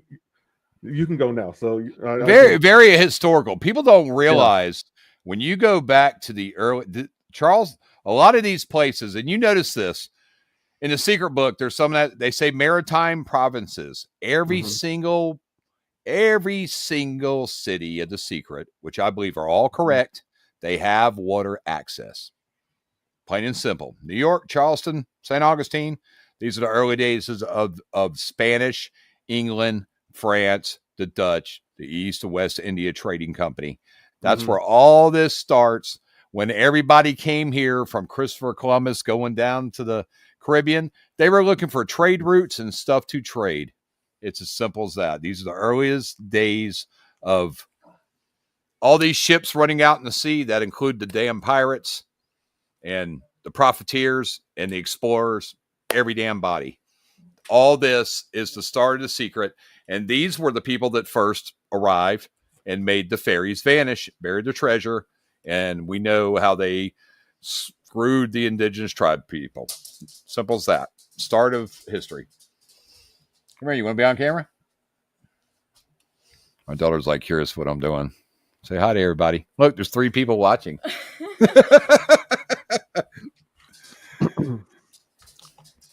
But this is part, in a lot of this, there's a ton of history in these cities. There's a ton of history. But everything in the verse is stuff that's going to stand and listen to the birds. And like what you said earlier about what was happening there at White Point. Don't take any of these verse clues for one single thing. They could have multiple meanings and completely different and you got to use it. To different things. He don't use the verse. That's hard to swallow. Yeah. Like the verse that says on the 8th of a scene. All you got to do, if you got, and you know it, I was thinking about this the other day, and I think I'm going to go down to the library and do it. I don't think you needed more than one damn book to solve any one of these puzzles. And I bet if you go to the library and you say, I want a book on the Battle of Fort Sumter pre-1980, I guarantee you it would have every damn bit. I'm talking about that book where it breaks down the brigades and the ships were there. I mean, it gives you that. You remember back in the 80s, you're probably old enough to remember that. They would make books like the the F-14 Tomcat. No, I remember. It would tell you everything. It was I like a used to get those technical little manual. books that got the planes on them, like and it showed you what the inside and stuff. Yeah, I was into that. My dad used to have books about like the Battle of Gettysburg. It would tell you about everybody that was there, the heroes, the dead count, the photos, all the regiments, the artillery groups. You know, it would give you, if you had to sit there like and basically do say you wanted to do a TV show about the Gettysburg, all you need is that freaking book. It tells you everything. Yeah. And you decide what you want to put in there. Hey, which line were you at? Where do we stop at?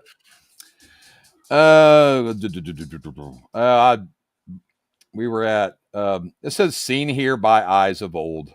Yeah. Well, I mean, that could mean anything. You know what I mean? Stand and listen to the birds. They got birds there at White Point Gardens, and the water's right there. So that could easily be talking about the park, in my opinion. The most famous thing that happened down in that area was that JFK thing. You will hear that story. So like he says there's a story retold. I'm actually giving you a story that's being told at my park every day by tourists, the carriage tour drivers every day. I heard it multiple times while I was standing in that park. Really? 7 years across the street from that park working, so I would just wander over there and smoke cigarettes and do the secret and throw people out of the park that were that were digging or doing something. Yeah, I don't even see Marine Corps connection. It was a good job. Yeah, I mean when you look, people new to the book, when you look at these poem verses, you'll see how vague. They're just vague as hell. You got to have something to narrow them down. And this is part, of course, you're going to use, the May 1913. If you search, once you're at this point with the verse, you already know it's Charleston. So if you just said May 1913, Charleston, South Carolina, the USS Maine's going to pop up. I mean, that it's just as simple as that. On the 8th of scene, you could say, what happened in Charleston on the 8th? What's a historical 8th date in Charleston? I've done this before. Let's see. 8th.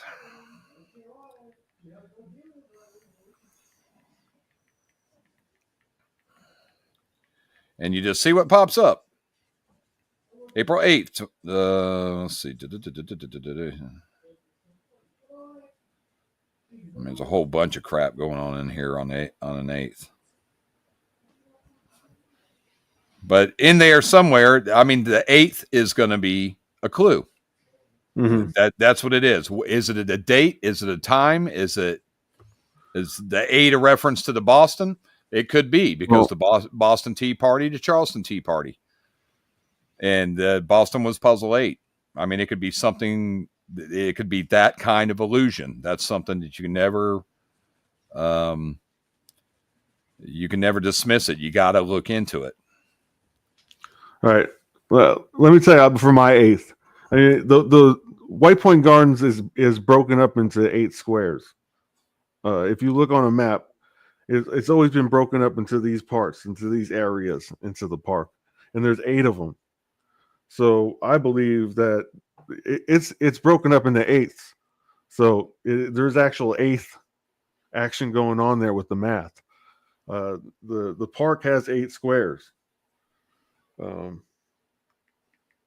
Yeah, that's a possibility. You got to apply the 8 any way you can. I mean, so you got to let's see. See, there's an 8th Regiment, South Carolina Infantry that was in the Battle of Fort Sumter. Yeah, absolutely. Yeah. And you got to sit there and that's what you got to go through.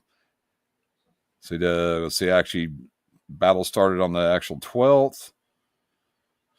So, I mean, this is, and I'm pretty sure the Battle of Fort Sumter, since that's a topic, if you look in there, something in there is going to be the 8th. But that's what you got to Who in the hell is? I don't look nothing like that guy. Jeez. My sister's on here. She's drinking. She's like, you look like James McAvoy. I don't even know who that. I was like, who the hell is that? I said, get out of here. I'm Jack Del Rio. They got fired from his job for a drunk driving accident. And now whoever this guy is.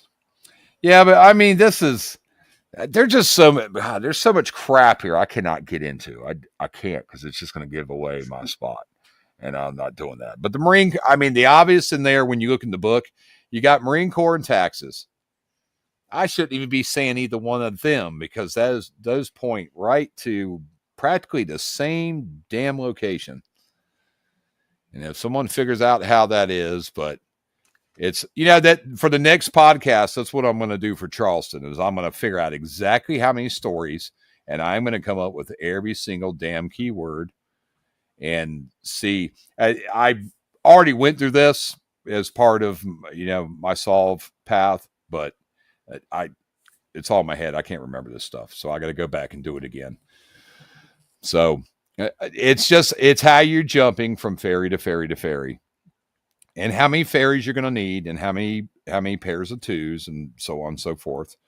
And once you actually get to, like the Marine Corps. Okay. So the Marine Corps is basically what a symbol of the Marine Corps is: the anchor, globe, and the eagle, right? Mm-hmm. So we got the eagle in New York, the globe, the Boston Globe, the newspaper reference is in Boston, and the anchor's in the NOLA painting. Now, does the New Orleans painting, and does New Orleans have something to do with Charleston? It sure as heck does. It sure as heck does. That's like earlier when I said USS Maine, that happened at Cuba. The memorial to it's in Charleston. Yeah. Well, that's the same thing happening. Well, the boat was made in Charleston, so yeah, so it's connected. Was it actually based there? Were they actually stationed there, or was that they made the boat? I'm not sure if it was probably stationed there for a time. I mean, they built it there. You know what I mean? So it was only special to them after it crashed. It was just every. Well, I didn't know. Maybe a bunch of the sailors were from Charleston, or because usually they'll apply that. Could have been that. Yeah, I mean that's another thing in the secret what people need to understand about the parks. They're absolutely that Capstan Memorial for the Maine was put in Charleston for a reason. Yeah, and a lot of the stuff you see in parks, even though you immediately looking at it, you go, why? Usually all that stuff in the park, even though it's different people and different events, there's some connection there. Yeah. All the parks are like this. I was talking to Mark Bugby today about St. Augustine and the plaza. So you got there's statues there that are because of the civil rights movement. Now they were there by the slave market. They were across the street at Woolworth. They down at the Monsoon Motor Lodge where the guy famously dumped the acid in the pool. I said, everything but the civil rights movement, Martin Luther King being there, happened in that area. So that's why that monument is in the park closest to that area. Yeah. So part of the African of St. Augustine is that civil rights movement from 1964 or 63. I can't remember which one. And the book references Oklahoma, where there was another similar sit-in protest, just like what happened at Woolworth in St. Augustine. There was a monster Ku Klux Klan response to St. Augustine because the blacks had come down there too. We're talking about this before the podcast, but you'll see the connections and stuff in the book and find keywords to those events. It's not going to say the civil rights movement in St. Augustine on page 51. No, it's going to allude to violence. It's going to allude to anything that happened there. People getting beat up, people getting acid dumped on them. It's in I'll tell people it's in the Garden Girl. Go in the Garden Girl. You'll see shock, acid, epidermis, which is your skin. You'll see a lot of connecting words that they allude to that pool event And it says rain falls in the verse, right? So rain, monsoon, hotel. Yeah, monsoon rains. It's like there's your illusion. And there was man, I am just like brain dead, man. I can't even. I hate this. It just poured outside, and now we got all this. It got cold. It got chilly. I went outside just to make sure the rain was done, and it got cool because it's been very, very warm here the past few days, and it's early for that here. Yeah, I hear you. We're gonna have enough of that crap later. I'm like, oh man, this don't need to stop this early. But and this connects to Charleston because why? Charleston is the African gem holder, and the garden goyle, which is African. You're going to use this story for Charleston and Cleveland because it was found in a planter, and a clue to all three of those cities are going to be here in this one story, including it says after spring, so spring,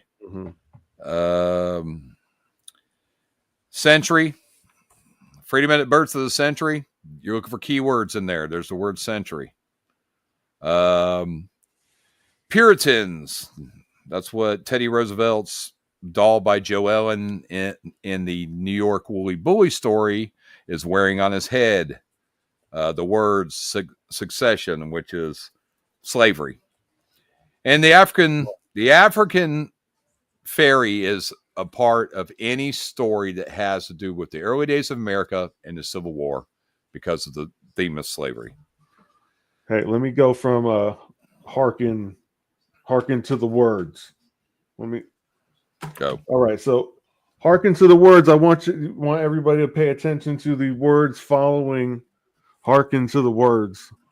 Because hearken to the words means really look and pay attention to the following words, in my opinion. It's actually some kind of riddle. He's asking you questions. Because you'll notice the lines will say, or this is because Byron wants you to choose between the two different options. You know what I mean? He's asking you or. It doesn't have to be also. It could be also, but it could also be or. All right. So the birth of the century, that to me is a question, is a riddle. And the birth of the century, because I'm looking for numbers, all right. So the freedom of the birth of the century, that's the number one, because you count a century, it doesn't stop at 0. It keeps going at 1. That's right. So that's to me, that's a riddle. That's number 1. It says you got to figure that out. That basically, if people don't understand that, the 20th century did not start till 1901. January 1. Counterintuitive, but it's real. You know what I mean? That's right. I would think it was 0, you know, but it's not. Well, it's like, at the year 2000, Y2K, everything was going to crash. Well, 2001 was actually the end of the 20th century. Yeah. So to me, everybody was panicking for no reason. I'm looking for a number, and the number's 1. So there's only one address that's number 1 around the park, and that happens to be 1 King Street, which is Fort Sumter House. Okay. So I believe that he's looking for numbers. So, but on the other side of the park, we know there's a 913 on the capstan. Okay. That's for sure. Okay. So I'm saying that he's looking for the number 1 also, because he's saying you could pick this side of the park or you could pick this side of the park. Okay, he's asking you or, because it's the same thing, because he's at the same place. You know what I mean? So yeah. So May 9th, it's a choice that you're making. It's like a game. There's a choice that you're making. Okay. Freedom at the birth century is like a number riddle. Okay, so okay, so now for 1913, we all know the capstan is over there. So he's saying choose one, and the only thing in 1913 is that stupid capstan. So so what was there, since you know about White Point Gardens? What was there that's not there anymore? Is there anything that was the added capstan after? there? That ain't the same thing in the middle, you know, that thing, the entertainment thing, they dance around the fucking. Yeah, that's different. There used to be bathrooms there. They had a problem with some tourists. I'm not even gonna say it, but people were having sex in those bathrooms. I mean, they will tell you this, like right out. Like people that live around there, like there were people having sex in the bathrooms, so they shut them down, and they were breaking down anyway. White Plain Gardens was broken, pretty much. I've not been able to confirm totally that the fountains even worked, any of the fountains at that time. That's how broken this place. Yeah, no, that last time I was there with David Day, they were doing a lot of road work around there and stuff. Right. Yeah, that's something I've always taken that into account. So especially in New York, in these, because people don't realize that, you know, when Byron was burying stuff in New York, that place was, boy, there was some problems going on there. Of course, got cleaned up later in the 80s, but I remember when I came into that history, that's why I talked to a few historians there in New York City, and he said, man, some of these places in Manhattan, he would have been crazy to go into trying to bury something. And if he had, somebody would have probably seen him and dug it up. And I said, who? And you said, some junkie? What is he burying over there? Let's go dig it up. So basically what I'm saying on mine is that he's telling you to make a choice between the one side with the one King Street. There's one lion, one king. He's the king of the jungle. It's one King Street. It also, there's also numbers. So there's one number on one side. So it makes sense that there'd be another number on the other side. So he's asking you to choose that. It's an eighth. And if you count the eighths, you'll end up on different sides. You know, if you start from one side on King Street, and you count the 4 all the way through to 8, you're going to get right next to you. Okay. So when on the 8th scene, if you count out 8 from King Street, from East Battery, on the 8th upper side. So say they're all broken up. It's all broken up into 8. So the 8 upper side and that side. If you start over there, that's where the 1913 is, and then over there's on the King Street. So if you count it out to 8 on a scene, there's a scene on that monument all the way to the right, that the Confederacy monument. 8th on a scene. So you count it out. That's 8th on a scene. All right, there's actual scene there when you count out that part to 8. And that does apply. That's like scene in a play also because of Edwin and Edwina, which is a reference to the Booth family, and they were all theater actors. Yeah, I mean, then the eighth was also the with Washington. That was the siege of Charleston. That's a Revolutionary War battle. Was April 8th. I don't know. April must have been a good time to attack Charleston because that's exactly what the hell's been happening. Royal Navy forces their way past Fort Moultrie, giving them control of Charleston Harbor, and the promised reinforcements of 750 Virginia Continentals under Brigadier General William Woodford arrived, cheering the Charlestonians.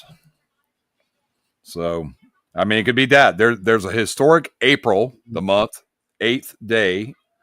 And, of course, Washington's mentioned, so we know that the war that surrounded him was Revolutionary War.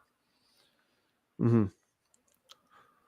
So on the 8th, that's the scene over there. So, I mean, and then he has Edwina on the left-hand corner one of the 8 pieces.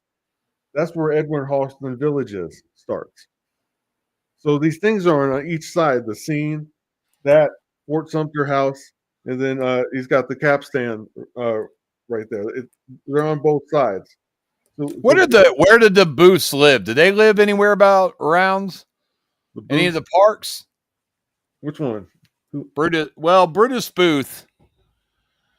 Oh man, I don't remember last time. I know there was a Washington that lived there. Brutus Booth was John Wilkes Booth's father, and he was an actor, and he was basically the second he came from England with a mistress, left his wife, and I think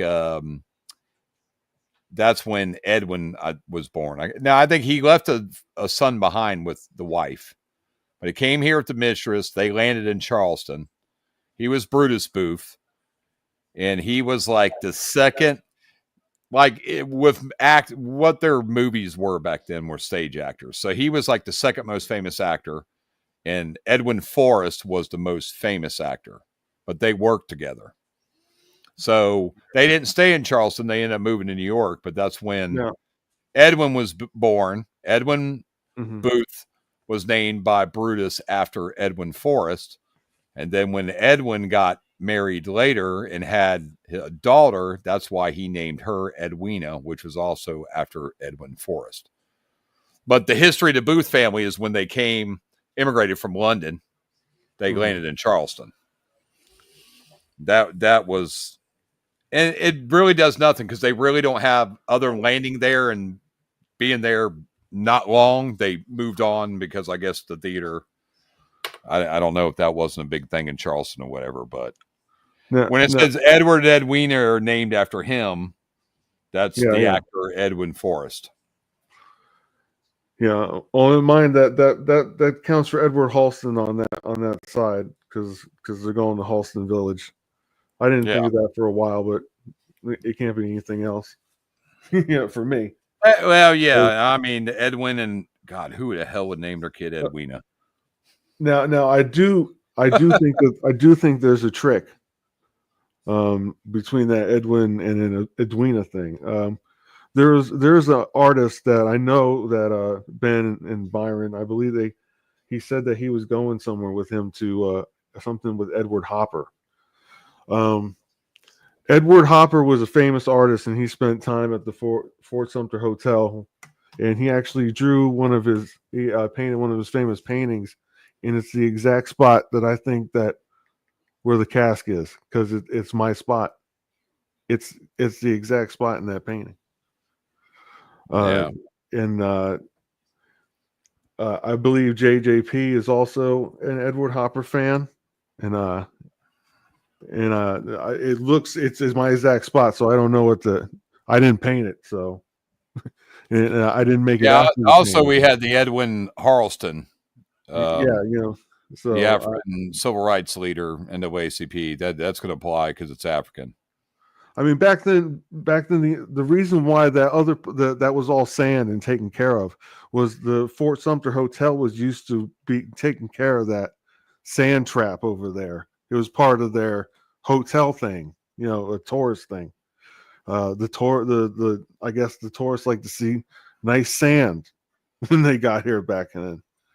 It was a simpler time. You don't need sand now. Yeah, that all them parks out there. They have hard as hell time trying to get the grass to grow. Yeah, that's part of these coastal. And you've lived in Charleston, you know how that is. You go out there in the yard, you might have grass, but once it dies, and that dirt dries up, it's beach sand. It's all a weird type of grass, but people sleep in it. You go down there all day, people are sleeping and playing games in it. Not me, but they tell you in Florida here, don't mow your grass down too low, because if you do, the grass gets weak, and then you mow it again later, and then the lawnmower will suck it right up. There are so many, they got some sprinklers on there. We don't have real dirt here. Yeah, and then when it rains here, that sandy soil just lets the water. Your yard will flood, and boom, it goes right down the ground. I don't know if it still happens, but like at 8:00 in the morning, every now and then there'd be a mob of birds, little pigeon birds that belong to somebody, but there'd be like 30 of them, and they would just march down to White Point Gardens, and they would stop cars and they were aggressive, and they would walk down and run around and eat things. I don't know what they ate, bugs, I guess, but they're down there, like 30 of them. Oh, yeah. Well, the coast, stand and listen to the birds. I mean, what the hell could that be? From any park. That's the rumor was that somebody owned those birds and they let them out every now and then just to terrorize stuff because they're rich people. I mean, they would come down like a gang. You know what I mean? Like out of nowhere, you got birds on your car. That's like being in Key West and stupid parrots will sidewalk over to you and you'll go, hey, and then they bite the crap out of you. I remember I was down there like 86, and the guy was like, "Hey, you want my?" He put the parrot on my arm. I swear to God, that damn thing leaned down and bit me, and I said, "Hey, man," I just smacked the bird right off me. No. He goes, "Don't smack him in the head." I said, "Dude, I just smack you in the head for putting that damn bird on." Because that bird didn't give a crap. He was biting everybody. I said, "Why are you giving that bird to people if he's just turning around and biting them?" Well, when you're on the coast, man, there's seagulls, there's staying and listen to birds. They're everywhere. So I've always thought that has some kind of there's birds down there. You got to have birds. Or he's telling you, like Hampton Park today, if you want to go see the birds, the geese. Ugh. Well, and plus to back up my idea that we're looking at, that everybody's been looking at the wrong side. They're on the capstan side forever. That's been searched. I was there when Expedition Unknowns looked at that. It's been searched. Yeah. Hunters, they search over there. It's been searched they've been searching over there for years. Dude, I saw someone dug out the same hole they dug on Expedition Unknown. Yeah. And I saw the dirt was gone. Somebody had when I was there, they stuck a cone in it. Yeah. I think they just didn't fill it in. I guess probably because somebody else is coming back and just going to dig it up again. The official there's like the NDA. So the official line is they dug one hole, right? That's the official line from them that they dug one hole, but that's not true. Nope. That's not true at all. That's not true at all. They went to a whole bunch. I have witnesses. I brought my son with me. He's a witness. I know another person that was there. That happened. You know what I mean? Yeah. But they searched it. They searched it with GPR. They dug it up. Josh Gates is a good digger, tenacious digger. Well, they got to shoot a lot of footage, and they went to a whole bunch. He ran right over to that bench that they used to think it was on that side. Yeah. Dug it all up. Dug it all up. But they had other people sign things so they wouldn't talk, but they didn't make me sign anything. That's television. I was right behind them. They shoot a whole bunch of footage, and then they put together the best footage they shot for a TV show. They finished up 95% of that place. They didn't look at all in the last 5% at all, and that just happens to be where my spot is. I didn't come to that before. I came to that before all this information came out. When I was following Expedition Unknown around, I knew they weren't going to find it. That's like the Fountain of Youth in St. Augustine, where they go, well, Josh Gates only GPR'd. People stayed there later and GPR'd that whole. He GPR'd way more than what they showed on TV. They did more than 80% of that property. Yeah, so decisions in that area by the planetarium and stuff. I said it's not there, and even the owner says it's I was talking to them. I was trying to tell them that that they got to finish the last 5%. I was there all day, so it was like finish that corner, right? Because that's where my thing was. I was supposed to, but it was decided not to. So that 5% went unchecked because the decisions made, and that was the only time that they were going to get that permission. So I was the only secret person there, it seems, besides one other person. So that seems like a missed opportunity to me. Right? Yeah, there's a lot of yeah. Things would have been different if other people had gotten on the show. But I was there, and they didn't check. I talked to them. They decided not to go. They decided to go to Fort Moultrie and shake it from Osceola's Walking Dead corpse. He's got it in his hands. So yeah, terrible. The book's confusing, even the Josh Gates. I was going to tell you earlier, the guy said you were correct about he said the Grace Bridge went from Charleston to Mount Pleasant.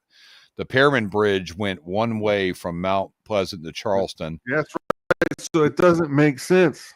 They were known as the Cooper River Bridges. That's right. And that came from Mars Hotel.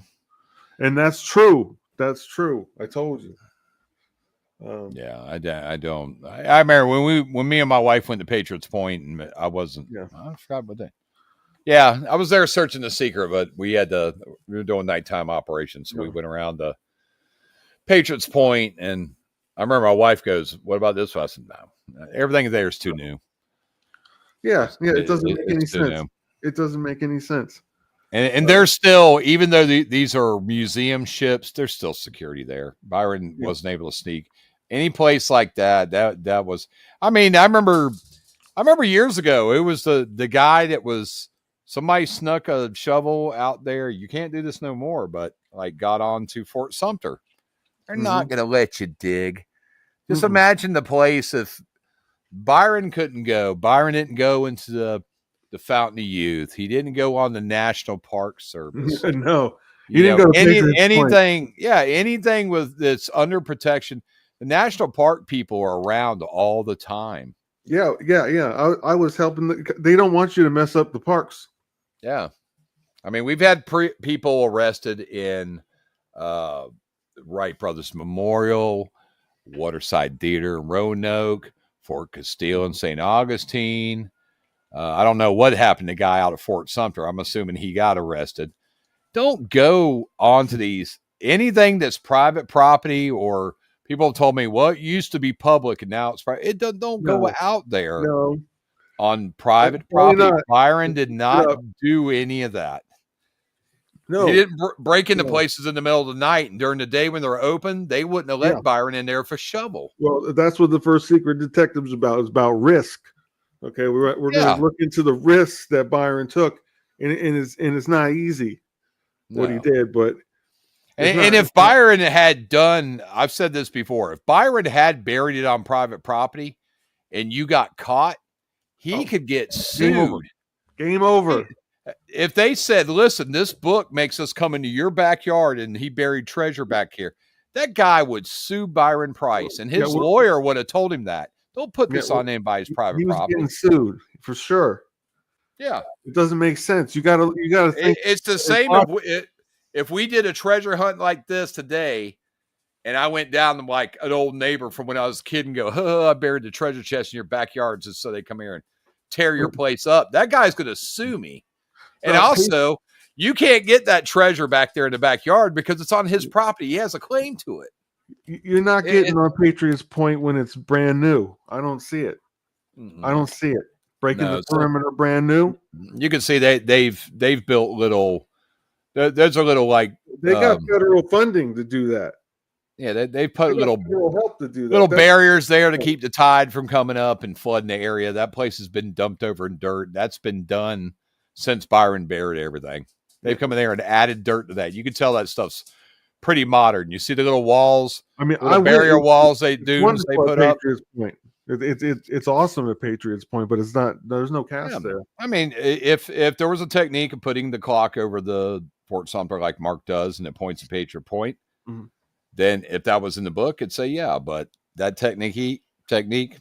I've never come across any techniques like that in the book. The thing that pisses me is that he's got to twist it. He's got to actually, you got to actually take with your mind the thing and twist it to fit where he's talking about. Yeah, right. And you're not supposed to do that. The book will make people do that.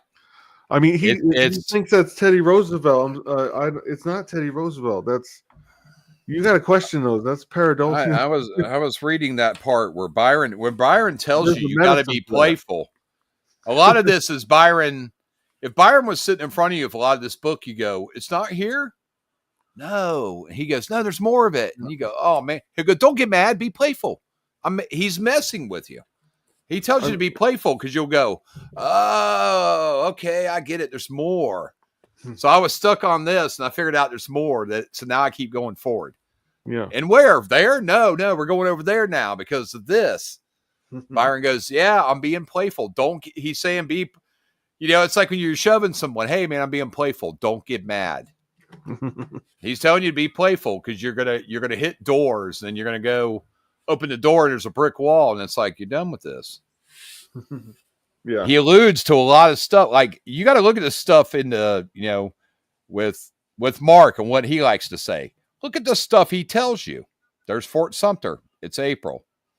What is April to? Look at any place. What is April connected to in Charleston, South Carolina? The Battle of Fort Sumter is what's going to come up. Yeah. plain and simple. Now he's going George Washington, and you automatically go, wait, he's already dead. He don't have shit to do with the Battle of Fort Sumter. That's the Civil War. Yeah. Exactly. So that automatically tells you, what does George Washington have in common? What was George Washington? He's a president, right? Mm-hmm. Who was president during the Civil War? Abraham Lincoln. That's right. So we know. So if we go, okay, so all this war illusion. Now we got the siege of Charleston. This is in 1783. That is George Washington. What do these two wars have in common? They're both in Charleston. We got some Marines in there because that's the devil dog. So we know the Marines and the Navy. They're two presidents in control of Navy. Well, yeah. Washington had the Continental Army. He had the Continental Navy. He had the Continental Marines. That's right. What did Abraham Lincoln have? Fort Sumter was a actual Navy base, a naval base. Yeah. For like 8 years. They closed down the hotel and they turned it into a naval base. Right. After JFK and that chick. So you can narrow it down. Is it the Continental Army or is it the Union Army? No. We're talking about Navy. That's right. So the Confederate Navy, the Continental Navy, not the Army. So the Navy's Army is the Marines. It fits the naval base thing that says Navy in the hair. Yeah. It was a naval base. I don't make these. It happened. Yeah. And now let's go another step. Now let's focus in on what Joe Ellen does. Okay. Let's look at Joe Ellen's. Geez, if I cannot remember the name of this freaking story, I got to keep going in the back of the book and looking this junk up. I'm just having a toe 84. I keep thinking of the wrong page. So let's go back to 84. Now let's look at her. Or let's look at the character. Okay, teeth. Now there's teeth on the Fort Sumter. Let's compare the painting and the verse to this character she made. So it's got I'm trying to tell what kind of hat this is on, but one, it's got horns, okay? Mm-hmm. It's got a knife and fork in its hand.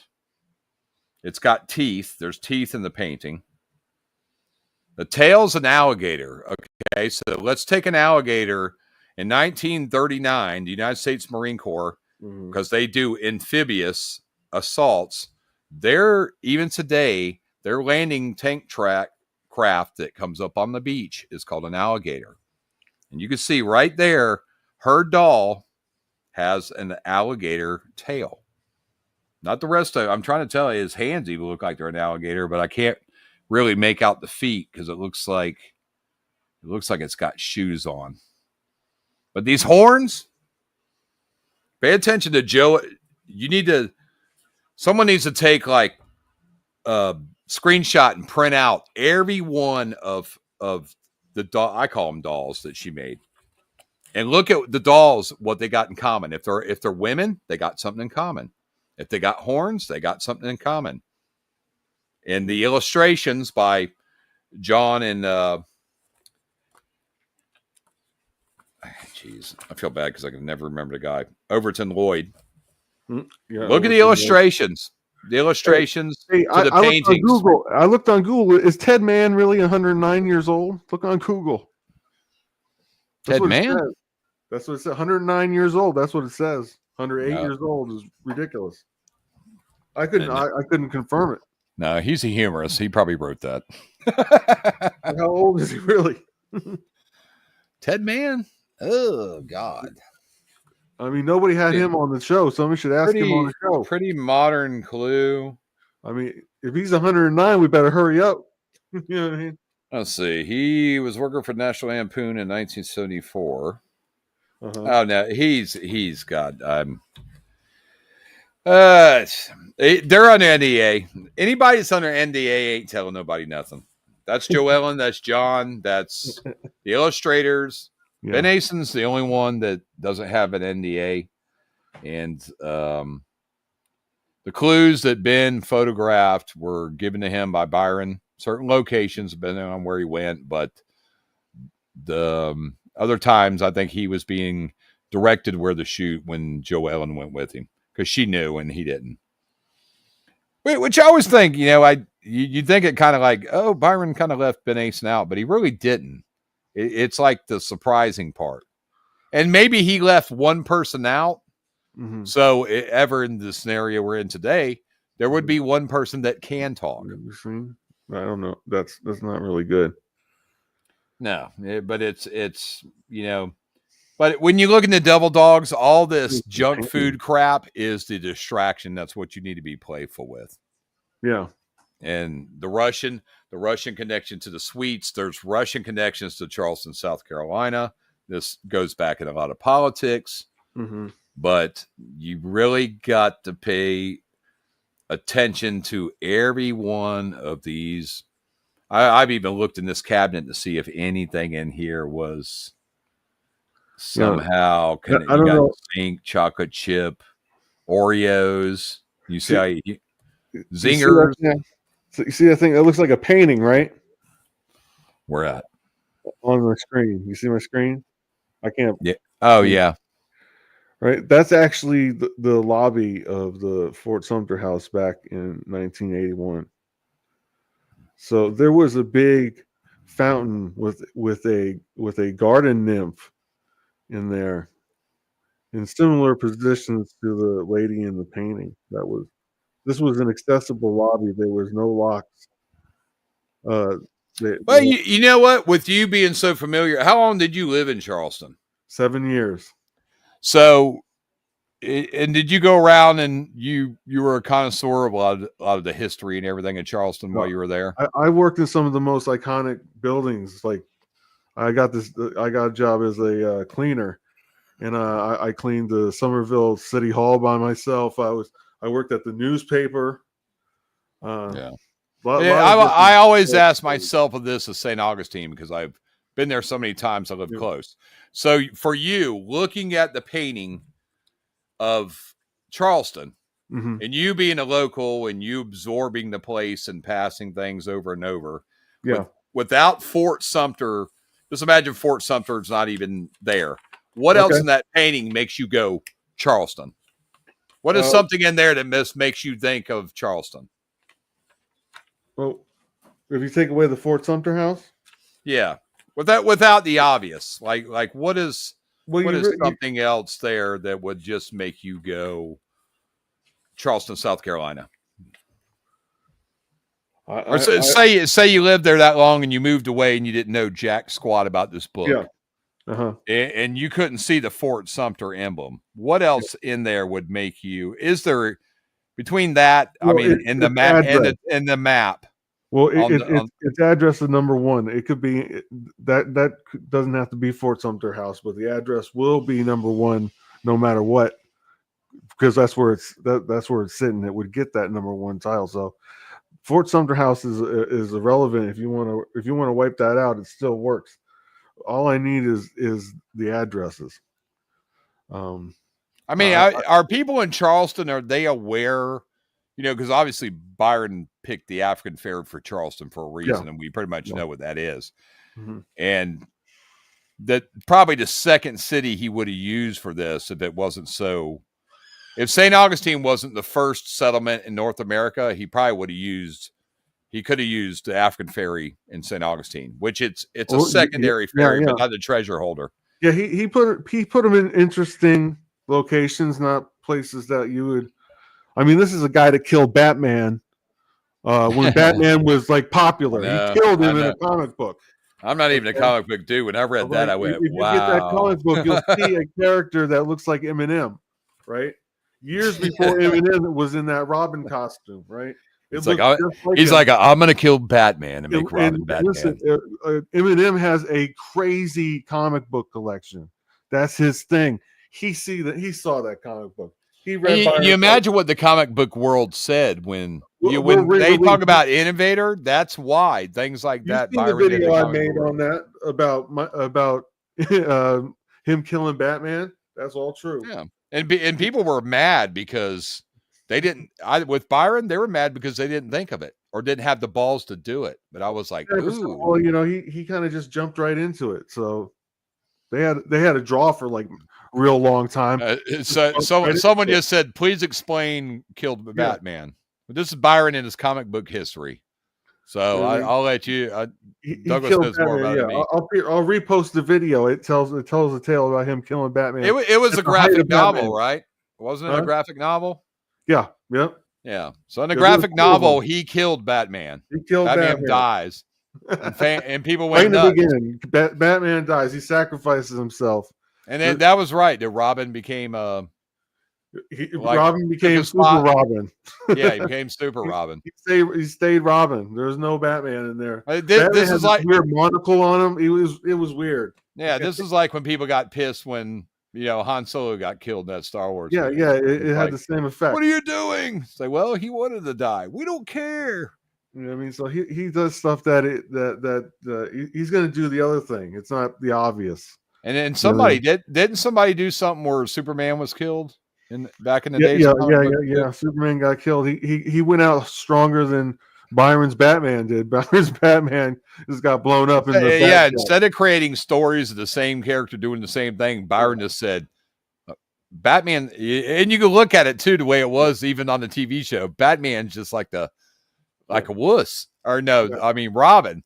So I'm going to kill Batman, and Robin's going to become a badass, and don't need Batman no more. Right, so things are going to come out on the video that I'm going to explain more. It's not going to all come out on one podcast. I should have came more prepared. It is. But this, if you're and you look at it's genius when you look at it. It's like. Yeah, it's like what Madonna did. It's like what Howard Stern did as a shock jock. Hey, you're trying to make your name for yourself in this industry that's basically full of people doing the same crap. Yeah. Hey, I'm going to kill Batman. Everybody's all the tires screech. What? Yeah, I'm just going to go totally off script, and I'm just going to kill Batman. And Robin's going to take over, and that's why they were said he was an innovator. I mean, Batman sent a robot. So in case he died, the robot showed up, and it looked like it looked just like Robin. Like it was. Yeah. Take a risk. Take a risk. Yeah. But did it get him a lot of attention? Yeah. Did a lot of people dislike it? Yeah. But guess what? It's the world of publishing. It's it's stuff we were talking. Somebody was sorry, I can't remember who they were. Someone was asking me about. And I've had this question for a long time. They're like, well, how do we know the exact spot? And I said, I don't think there is. And you notice all these people and all these holes we're digging today is no different than Rob and his friends in Chicago in 1982. I'll tell you, I think I have the spot, but it is not. There's an area of question, even when I'm there. I know what area it's in, but you know what I mean. But where exactly it is the difficulty. Yeah. And I've contemplated is this intentional? Like I try to imagine is JJP standing there watching Byron bury it and go, how are they supposed to dig right there? Oh, they'll find it eventually. They'll find it eventually. I think that there's a chance that it could be gone. There's a chance that it could be gone. Mark ain't wrong with the flooding thing. It's a chance that could be part of that plastic island out in the middle of the world. You've seen that on the television. There's a huge, big plastic pile. There could be a cast from Charleston floating in that because it does flood and there's hurricanes all the time. So, well, see, I always think so. Rob in Chicago said that tree wasn't there. He said, but that's about where it was buried. So you got to think if Rob had not recovered it, whoever dug that tree probably would have found it or damaged it. Well, so I have. Is it possible? Yeah, it is. I got a picture of the long palm. I did a study around there. See, I had 7 years to do this. So, and no oversight. My own boss as security. It was a really tight job. So I would do whatever I wanted. I'd go around the park and stuff, and then make sure all the residents were okay. I was supposed to be outside anyway. But I would do the secrets thing. So I got like hundreds of hours in the park. So Mark says, Honestly, do you think The Secret is losing steam? No fines in 6 years, no new Yeah, clues. Seems like posts are slowing down. Yeah, yeah. We're it trying to fight has. that. Trying to fight the nothing because this is not being popular. See, the problem. See, the way everybody should look at it is, I don't know what Brian Zinn. I don't know if Brian Zinn's Cleveland puzzle required to do, because I've never done a back. That's the only one I have not done any kind of back work on. I think Chicago was intended to be found the way it did because it was so imagery thick, and it was exact imagery. So somebody this local would recognize it, and they were gone. But see, you can look at Chicago and go, I think it was Rob's brother. If he had not recognized the water tower, yeah, that's important. And say they went bowling instead, would have they picked it up and went back? We all know what happened in Boston. Yeah, I had a total conversation about that today. Don't steal other people's crap and then try to make up your own story for it. Yeah. So we don't know what that original theory was. There is a guy that also contacted that construction group that had a path to home plate there, but they called the one guy and not him, even though he went in there first. And he was there when Josh Gates was there, and they're like, sorry, we got him. We're doing a show. We don't care about your story. Blah, blah, blah. So I don't think any have been found like they're supposed to be found. And not 100%, but they got the job done, but there were still questions. Well, Chicago was meant to be found the way it is. Yeah. They jumped straight to the walking path, didn't need the story, and they were successful. Yeah. I don't know what Brian, and I'm not going to take anything away from Brian Zinn. He figured out where it was. Locals have the advantage. Locals have a clear advantage.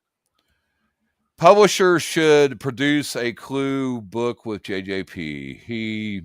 That would be up to Mr. John Colby, who owns Brig Tower Press. I don't think he wants to do anything with it. Yeah, I'm sure he's busy doing other things. Let's crowdfund. Okay, everybody pitch in and we'll buy The Secret. Everybody pitch in. Okay, you want to be a community? We can buy this thing. Yeah, so I can have some supplemental income too. We can own that thing. Okay. Hey, you know the way AI is going. Man, I was reading something the other day about a lot of this crap. A lot of these jobs, man, people. I'm thinking about, Ben Asen. He still works a lot. JJP, he's a painter. Pretty soon, their AI is going to do all this crap for people. Yeah. Oh, yeah. It already does. It already does. They're not going to need to pay anybody. AI is getting scary. I use AI to make some of the shows. I'm only one person. You know what I mean?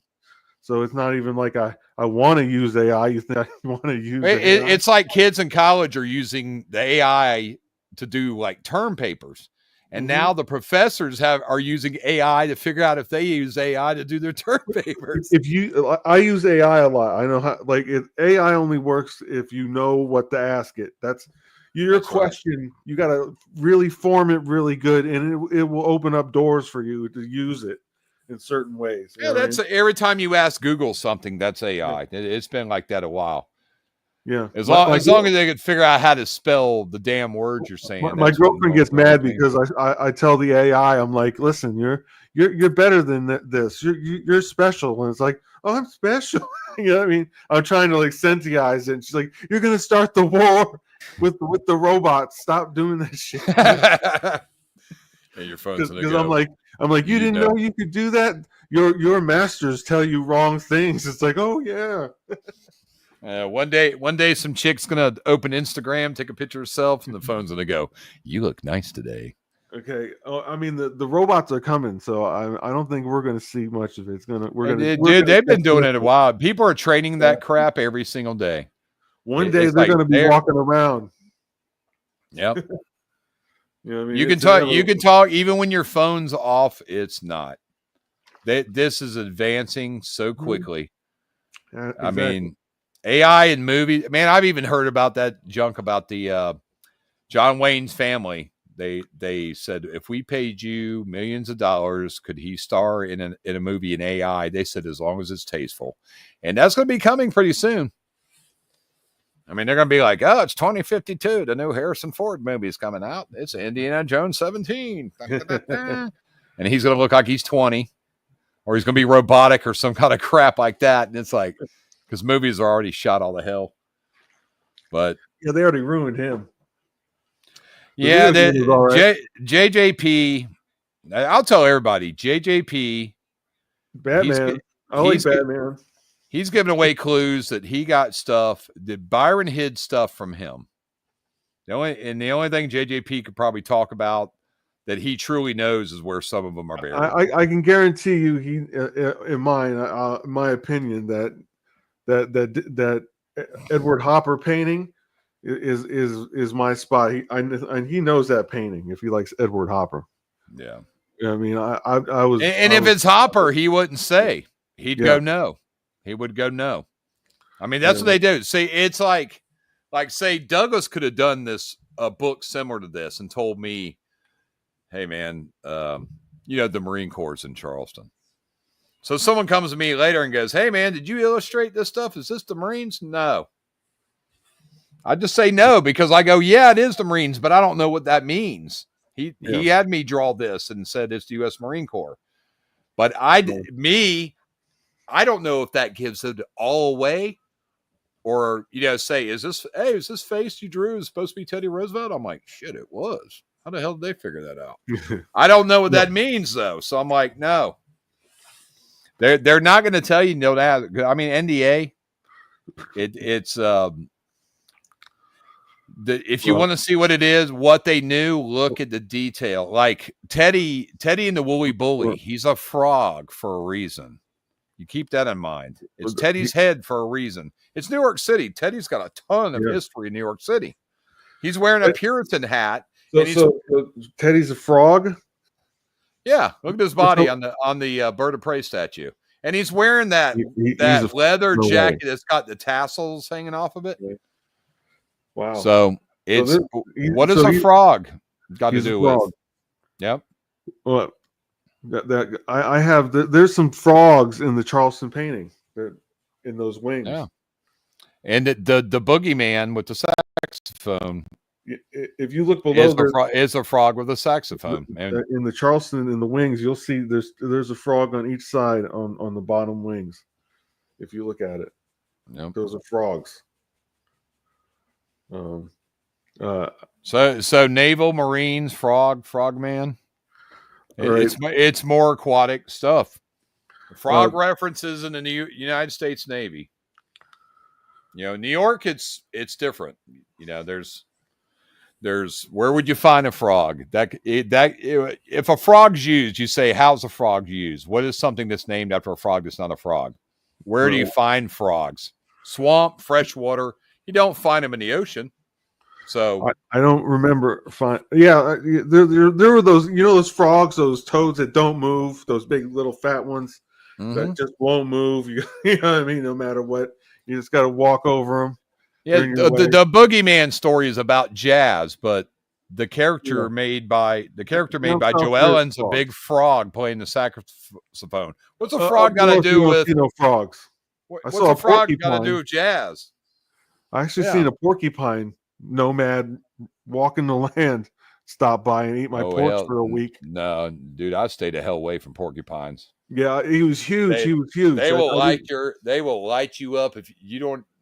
Right when you get in range, you'd probably rather get bit by a snake. I seen a dog. Dog got him all in the face, man, and I was like, "Oh wow." Yeah, we got an outside cat, and one day I opened up the door, and a skunk was eating the food, and and the cat was like fucking terrified. You would probably know about this, Douglas. Someone says, huge question. Are the old 4chan blogs what Zen used to find? Are they archived and readable? What are those called? The one they use? I don't know. What's 4chan blogs? I think that's the Quest for Treasure kind of stuff. Oh, Q4T? Yeah, some kind of thing like that. You know what I mean? You can go. You can go look at those. They should be on there. I mean, we're using that kind of stuff, I think. So what did he do? Did he go on that like back in 2004 when he recovered that one? What happened? With when Brian Zen found Cleveland, did he come online back in 2004? I didn't even think. I believe so. Towards the tail end, and just kind of, or probably Reddit. I mean, Reddit's got. I see posts on the secret to go back 10 years. Just out of nowhere, he just owned everybody. You know. Yeah. You know what I mean? So he did it. He did find it. You got to give him his props. Yeah. He got there. I mean, it was that other guy's idea, but I don't know what kind of deal they had. I mean, well, he set it to meet up. Palancar said the Liberty Bell made him go to Philly. Johan knew something. That's part of it. So I don't know. They said that Johan. I heard Johan doesn't. They don't ask him for interviews anymore. It doesn't seem like he's interested in interviews anymore. That's what I heard. But someone said, "Where are they?" We have no idea, Mark, where that is. I've tried to get into Reddit. Stuff on there so old, man. Nobody pays anything. I don't even know. I've commented on a bunch of stuff and no one ever comments back. I think those people are long gone. I got some projects in the works if people want to know the deep details. I'm better at producing shows than I am doing on the podcast, having to think about everything. I just got to plan it all out. Yeah. Well, we're almost at 2 hours and 30 minutes. So. And it's not on that side where the cap stand was. There's no way. And around the obelisk, that it's all been searched. The whole thing has been searched. Yeah. The only corner that didn't get searched was that King Street side in front of Fort Sumter House, and it's nestled up to Charleston Village, South Battery, and King. That's the only area. Anywhere on South Battery, that whole side is all got veins in there from trees and terrible concrete still. You're not burying anything over there. And then you got the electricity over there on that side.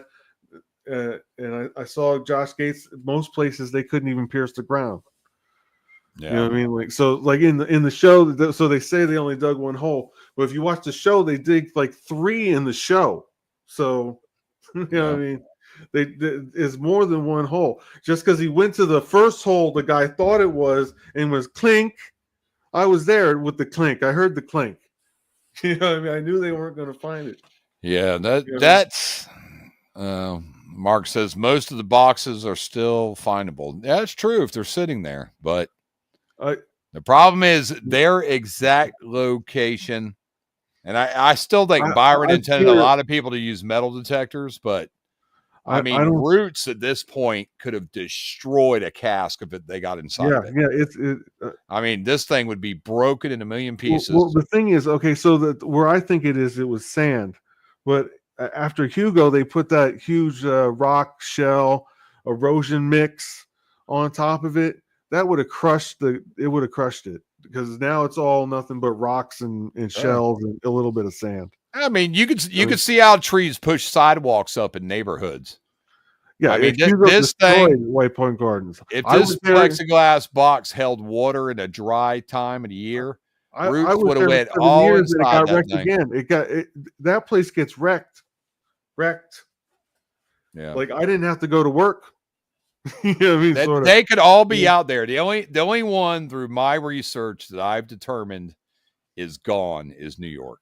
Well, I was there once where I thought it was, and the place I came to in the book, that place had full renovations all the way down to the subway in the year 2000. And if it was there, it's gone. That place isn't always crime free either at night, and it never really has been. Like there are sometimes something happens down at the park at night, and Byron. I think Byron wasn't his office off Broadway somewhere.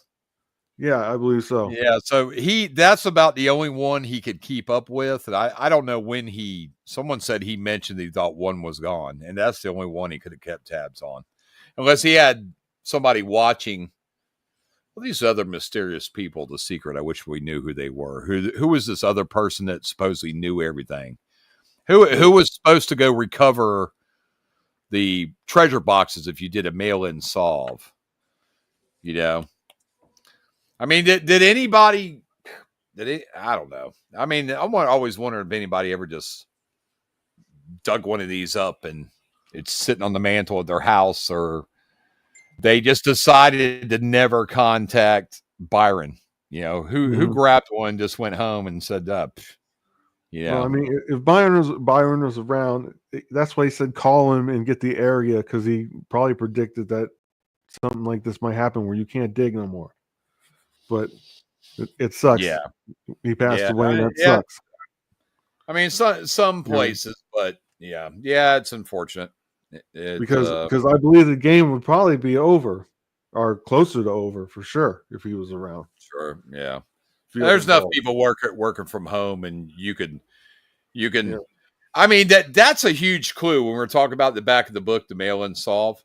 Mm-hmm. He's basically telling you don't really have to go boots on the ground to figure out where. Yeah. You can tell me it's at. Yeah, you can. You don't have to do anything. But that's why I tell people the book. Don't go out digging till you come to the end.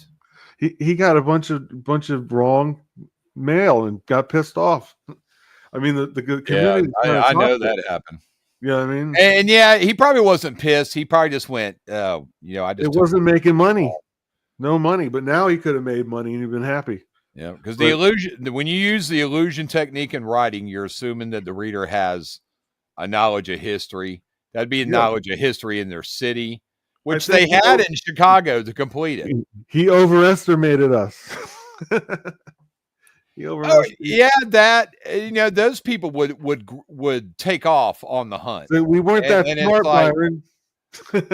The other people are required to become, that illusion technique of assuming that your reader is going to have some knowledge of history. If you don't, you better get some knowledge of history. Like I was in the history the whole time, so that's what one of the things that draw me to the thing. So sure. I've said before, like the Roanoke Island colonists. I remember that from school, but I had no idea where Roanoke Island actually was. Yeah, it's like, and part of this you got to know, and people in Manteo, they're like, oh man, look, that's Roanoke Island right there in the painting. Well, that's the armor. They know what that is, so that's the. When I was a little kid, I would have known that, but then I dumped it from my head and then had to read it again. I'm like, oh yeah, I remember that. Yeah, I mean, in the Roanoke painting, when you look at the knight's armor, you just go Britain. Yeah, and guess what? It's the British puzzle. There's your. That's right. I guarantee in the King Arthur, Knights of the Round Table, all that stuff. Yeah. What is that Roanoke one? Mark says, "Let me call in." This isn't a call-in show. Actually, we're about to end this, Douglas. We're at 2 hours. We want to do a couple more, at least one more Charleston. That'd be good. I'm going to lay down the entire book, so we'll go ahead and get out of here now because I'm tired. This rain coming down is making me sleepy. All right. So I appreciate you guys watching. We talked about some good stuff. Thank you. Come back for part 2. I'm going to give a full path in the book with all the stories you need to go down, which I never wrote down. We got some new stuff coming out, so check it out. All right. What do you got? What do you got? You want to throw out there? I'm doing something called The Secret Detective. So that commercial I put out. All right, we're going to investigate it like we were police and we were going after Byron for these illegal digging spree. That's the focus of the show. So it's like a true crime show. And we're going at it that way, but it's real investigation. So there might be some funny stuff that goes on, but it is my true investigation with my people that I collaborate with. Byron being the professional he was. He's probably scared crapless trying to bury something in the park, afraid he's gonna get arrested. He was. It actually, the reality of that is crazy what he did, and what we in the interview we got with Ben Asen. That we did. There was some information in there that I didn't realize at the time, and I looked at it, And there's some real to tell you the kind of places that it's not going to be. You know what I mean? Like it's not like private property or stuff that it's got federally connected anything to it, because he's going to get sued, and so are you.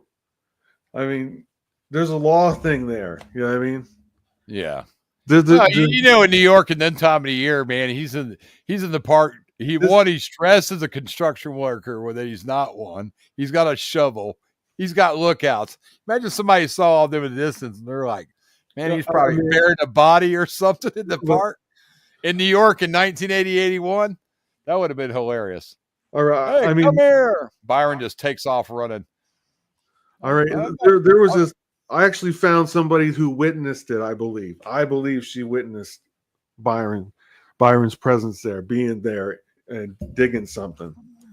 But she passed away, so I can't use her as a witness though. But I was there, and I had no idea about the secret at all at this point.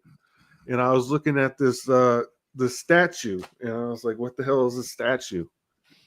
And it's this little. It looks like a little kid, but they like, oh, it's a nymph or something, right? Uh-huh. It's standing there, and it's holding frogs, right? And I'm like, what the hell is that?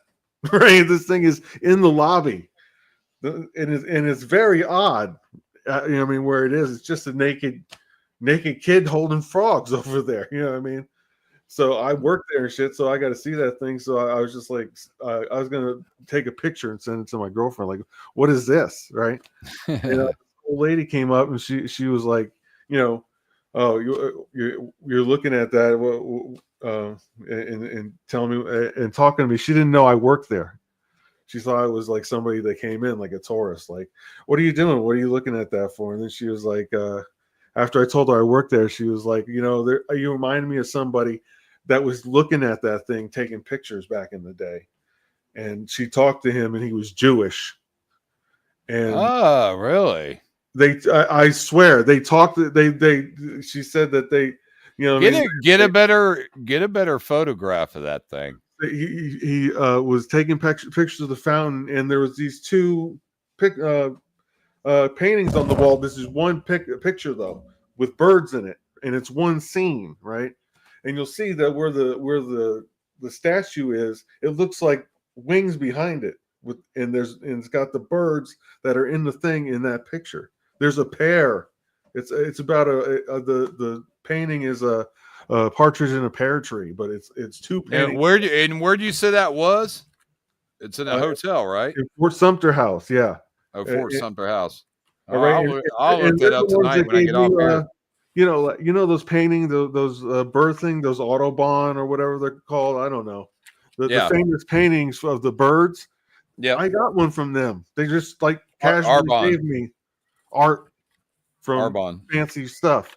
I mean, there's $1 million condos over in Fort Sumter House right now. He's funny. He used to kill all those animals to paint them. Nobody knows that. Right. Rich people live in Fort Sumter House. It is no, you know what I mean? Like I had a job. People try to come in all the time.